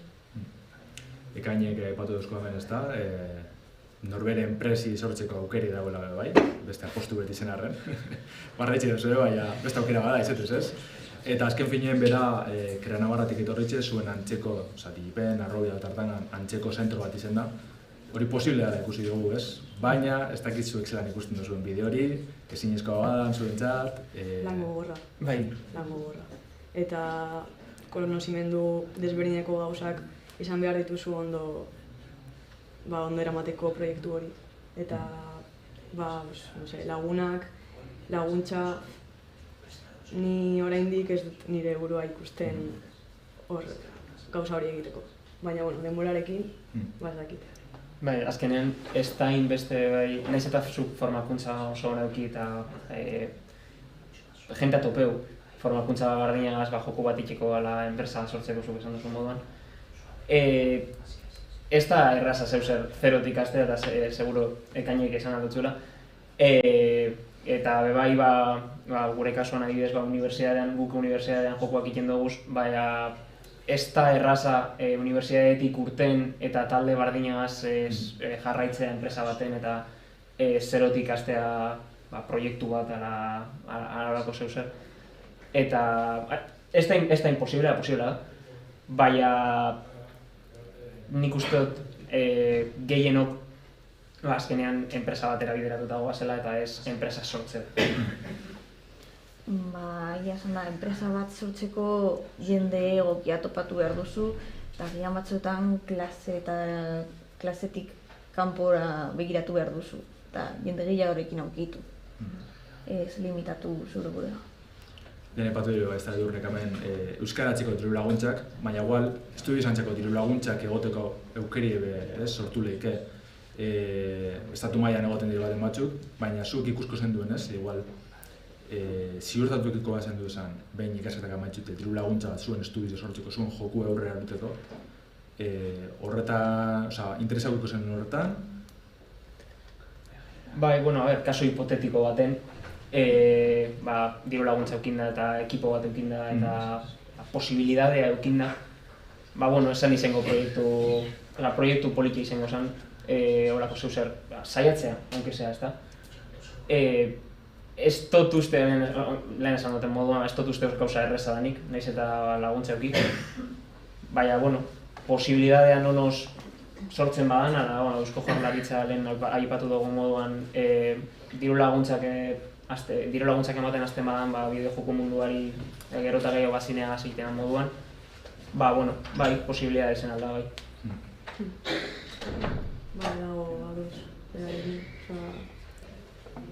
Hori zen bat, ez azkenien, ez bakarrik zu ontzat, baizik eta orokorrien bideojokoen industria zintat, lagungarriz izango zala, eta seguro nik sendotzeko balizoko bala uste dozu zuek, oinoko horri behurrun geratzen dela pentsetan duzua. Itzela dirudi, baina, txaila da. Eta hori zeta lehen baipatu dugu datorren hastien euskarazko lehen game jama ingo dugula. Ez dakit inoz parte hartu bat duzuen game jamaten, adibidez. Zeinetan izango zen? Pasaden urtekoan, atzailean, sustrailei buruzkoa. Sustrailei buruzkoa, bitxo. Orduen kontu edaz, alako game jam batzuk, zuk uste zuen lagungarrez egizela aldi berien ez, taldia aipatu duzue, Universidade de Campo, edo ikastetxe de Campo, holakoak eratzeko lagungarrez izan lehike eta hortik beste zozer potenti hauen dartxe dugu esortzeko? Kasuan klasekidekin joan nintzen. Ezkenien ez da bakarrik klasekidek joku hori gazetxe dezuz, baina aldi berien igual industriko jente gehiago ezagutzeko lagungartzik izan lehik ez, adibidez. Ezkenean game jamak eta holako itzaldiak eta holako moduko itzaldiak eta edo datorren nilean Bilbon egiten den BIG holako konbentzioetara joat eta beste garatzaileak ez etutea eta hori beti da gauza positiboa. Ganera game jamak espezifikamente ez dire, ez dut esango entorno realista bat dela, baina azkenean ematen dutzu ideia bat bideojoku bat zerotik amaiera arte zelan sortu, ezta? Ekipo baten, bai ekipoan barruan, zelako organizazio egon bardan, dokumentuak egiten eta jokua bera egiten, bai proiektu bat zelan amaitu. Ze game jam baten espadozun entregetan jokua, entrega bardozunean, joku horrek ez dugu balio eta zure partizipazioa ez dugu baliozetarako ez. Orduan proiektuak akabeti erakusten dutzu eta esperientzia dan guztia, eta game jamak nien nazioan personalki batera bez, baina oso ez dut jendea joan dela eta oso esperientzia hona da.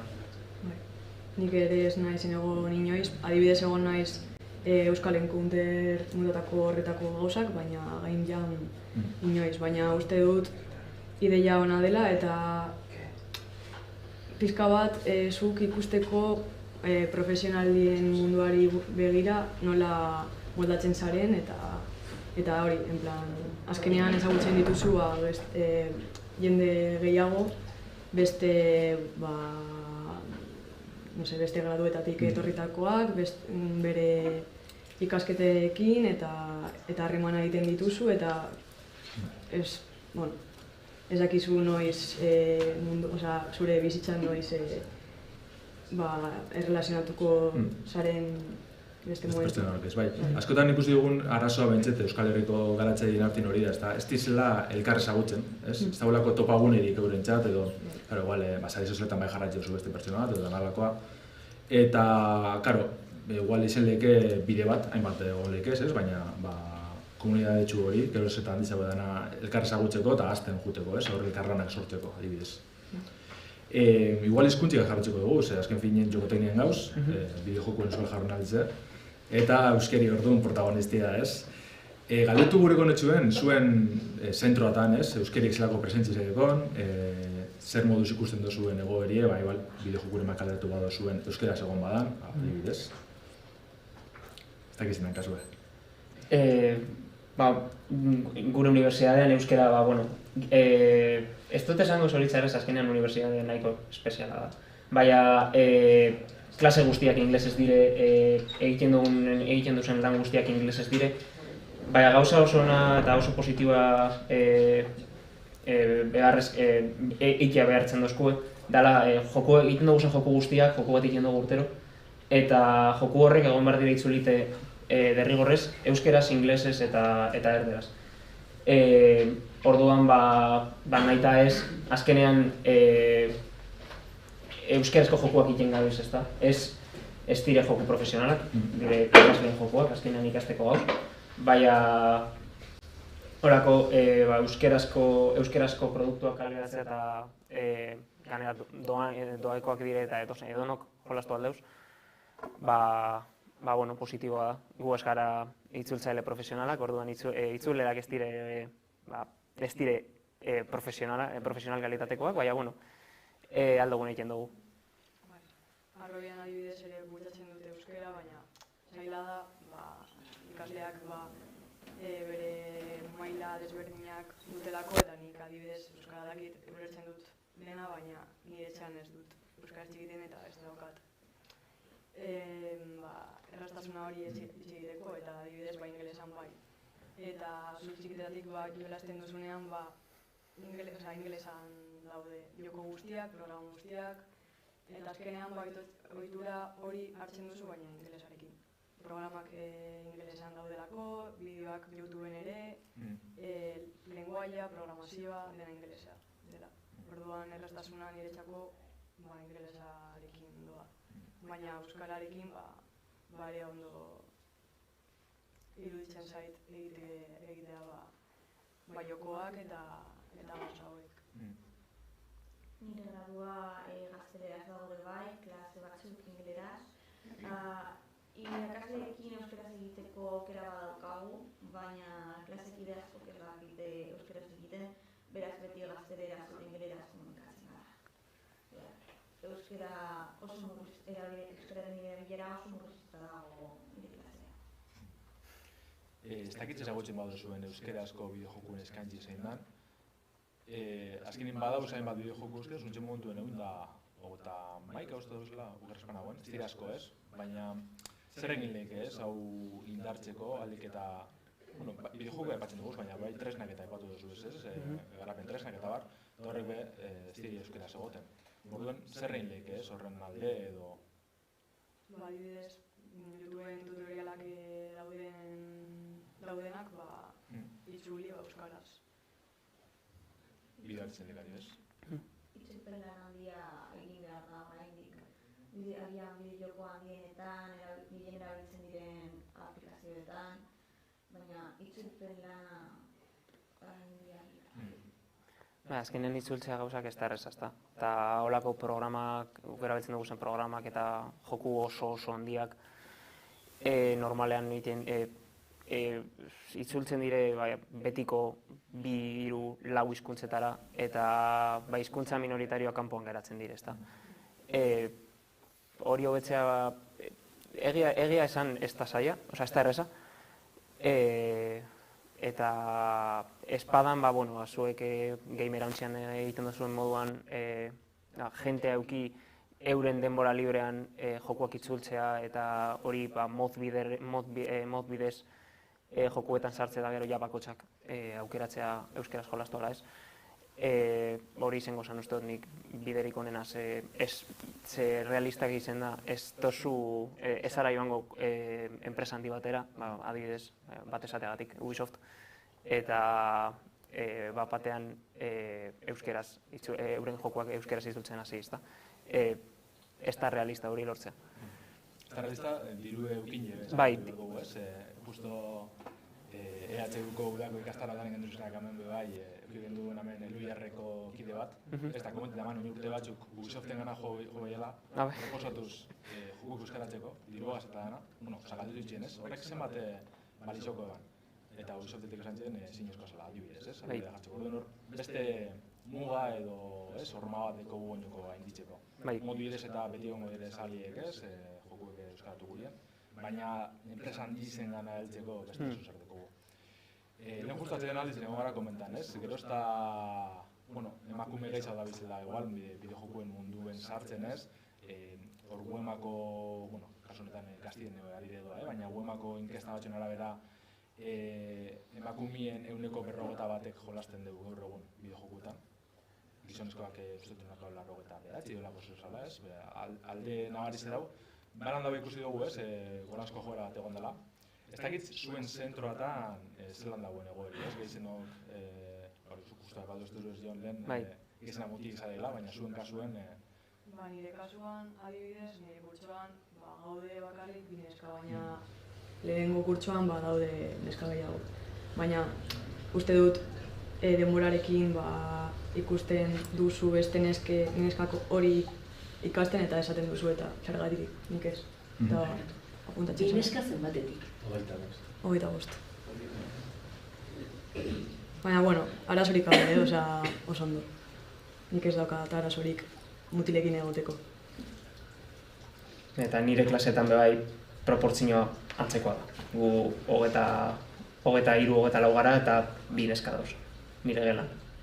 Bai, berak esan dugu moduan lehenengo mailan oin sartu direnak, urte honetan sartu direnak, sartu dire bai neska gehiago, zorionez. Eta, joera hau holan baduan, ez da? Eta apur bat balantza bardintzen dan.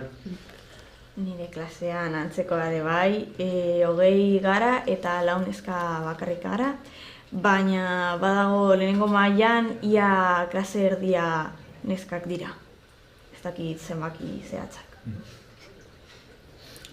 Eta igual klasetik alden duz, bideojokolari esperientzira dago gizonez, ez?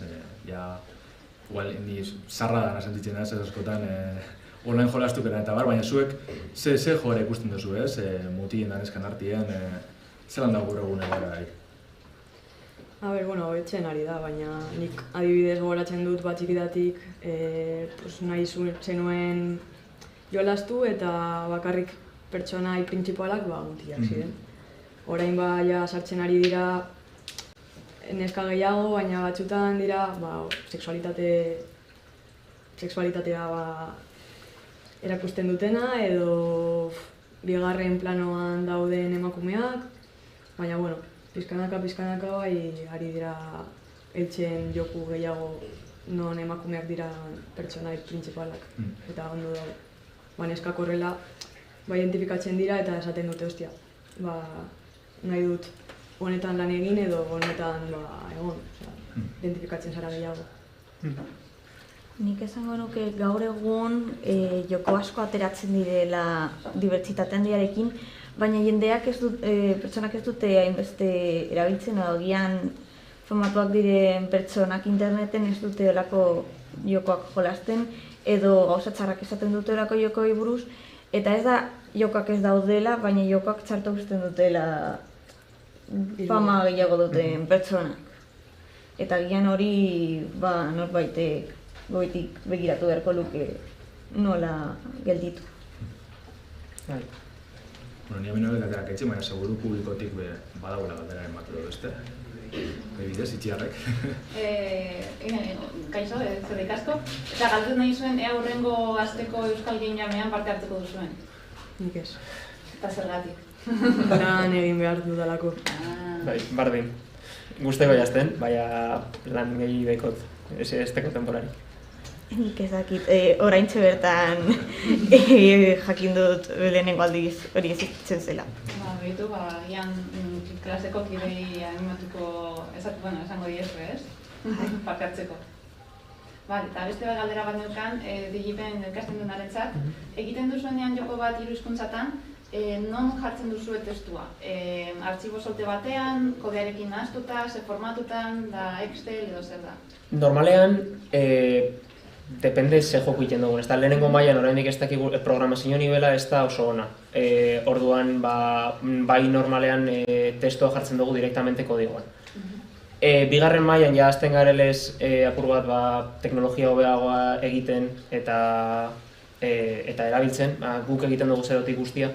Orduan, normalean, bigarren mailatik aurrera ja hizkuntzetarako eta testuetarako erabiltzen dugu beste artxibo aparte bat JSON formatuan. Oso erreza dalako erabiltzeko eta testuak jartzeko orduan eta hizkuntza asko eukilerakoan oso erreza dalako batetik bestera jota, ezta? Adibidez guk bigarren mailan egin genuen jokua, itzuli genuen euskerara, inglesera eta erderara derrigorrezkoa zelako, baina beba itzuli genuen hizkuntza eukilagatik, ezta? Katalanera, gallegora eta txinora. Orduan, azkenean nolako, dekosozena nolako beste artxibo baten eta tresnak hizkuntza sartzeko jokura, itzultzea bera da zaila dana, ezta? Ez hizkuntza jokura sartzea. Bai. Orduan horregatik garbi zenuen, eta klasean ematen dizuete aholkuren bat edo hori egiteko ez? Ez, dana egiten dugu gure kontuz, eta horregatik itzulpenak ez dire oso onak, ezta? Baina... Claro, gero pentsatu behar da, bidari behar da diozu artxiboa itzultzaile bati editatu behar du, ez? Agian guztiek ezin dute JSON batean lan egin edo horri buruz pentsatzeko, ez? Eta jakin nahi nuenean klasean horri buruz hitz egiten duzuen, edo ez? Azkenean JSON bat da testu artxibo bat, zuk ireki aldozu edozein testu editoregaz. Baina euki genuen olakoa zen, guk azkenean ez dakiguz, itzuli genuen hizkuntza askotara, baina guk ez dakiguz hizkuntza horrek, danak. Orduan, adibidez, txinora itzultzeko hori artxiboa pasa genion txino zenekien beste bi personari, arteko bi personari gugaz lan egin zeurenak, eta horrek artistak dire, ez dire programatzaileak, eta ez zeuren euki problemarik, adibidez, JSON hori editatzeko eta txinora itzultzeko, ezta? Orduan, klasetik irakasleak guri ez tozko emoten errestasunik horretarako, baina gure hartan moldatzen gara.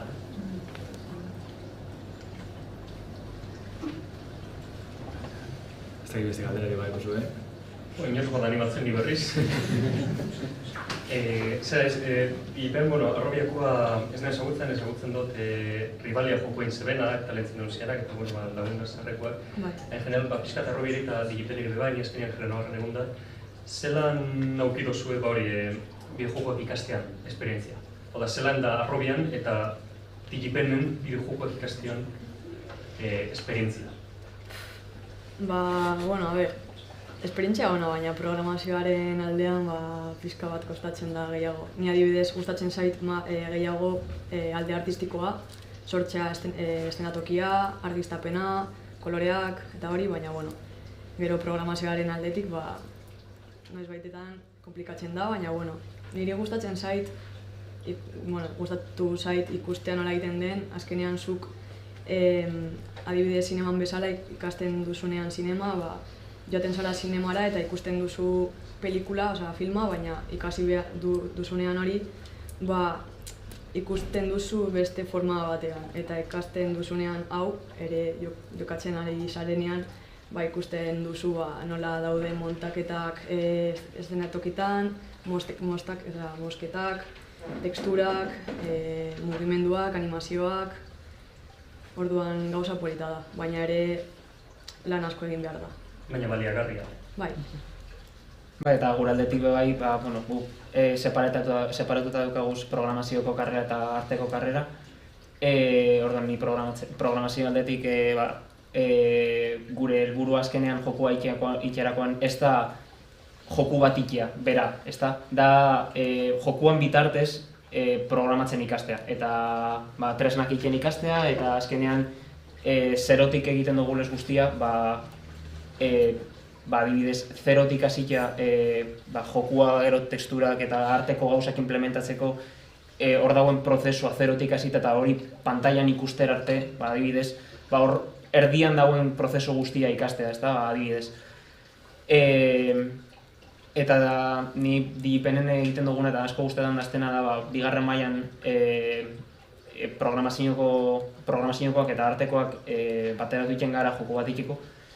Eta azkenean komunikazioa, programazioa artean eta artekoan artean lantzea eta azkenean bakotxak dakiguz gauza batzuk eta beste gauza batzuk ez, orduan batera lan imar dugu eta batera lan imar dugu forma efikaz bat den, ez da?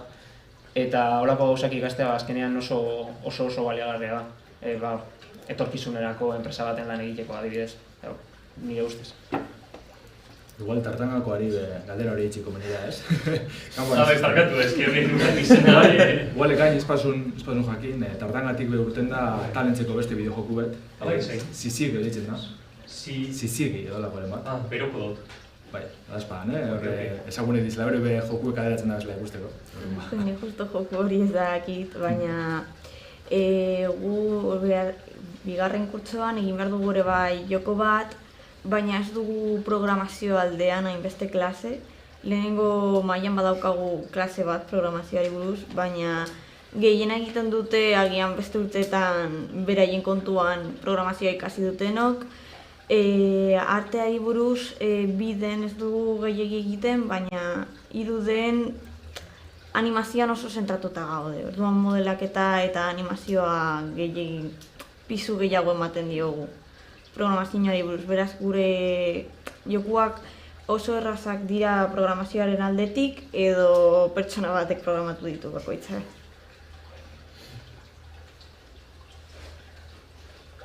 Azkenengo galderaren bat, badauen, publikoen artetik. Eta bestela Berton bukatuko dugu, bai. Ezkerrik asko etortzearen, oso interesgarri zindazuk kontu duzuen osarketa dana. Eta urrengo baten jarretxiko garremanetan, ze hemen ikusi dugun moduen badeko Euskal Herri zen zer ezagutu, eta horretan lanin jarretxiko dugu, bai. Ezkerrik asko da txalo bat edo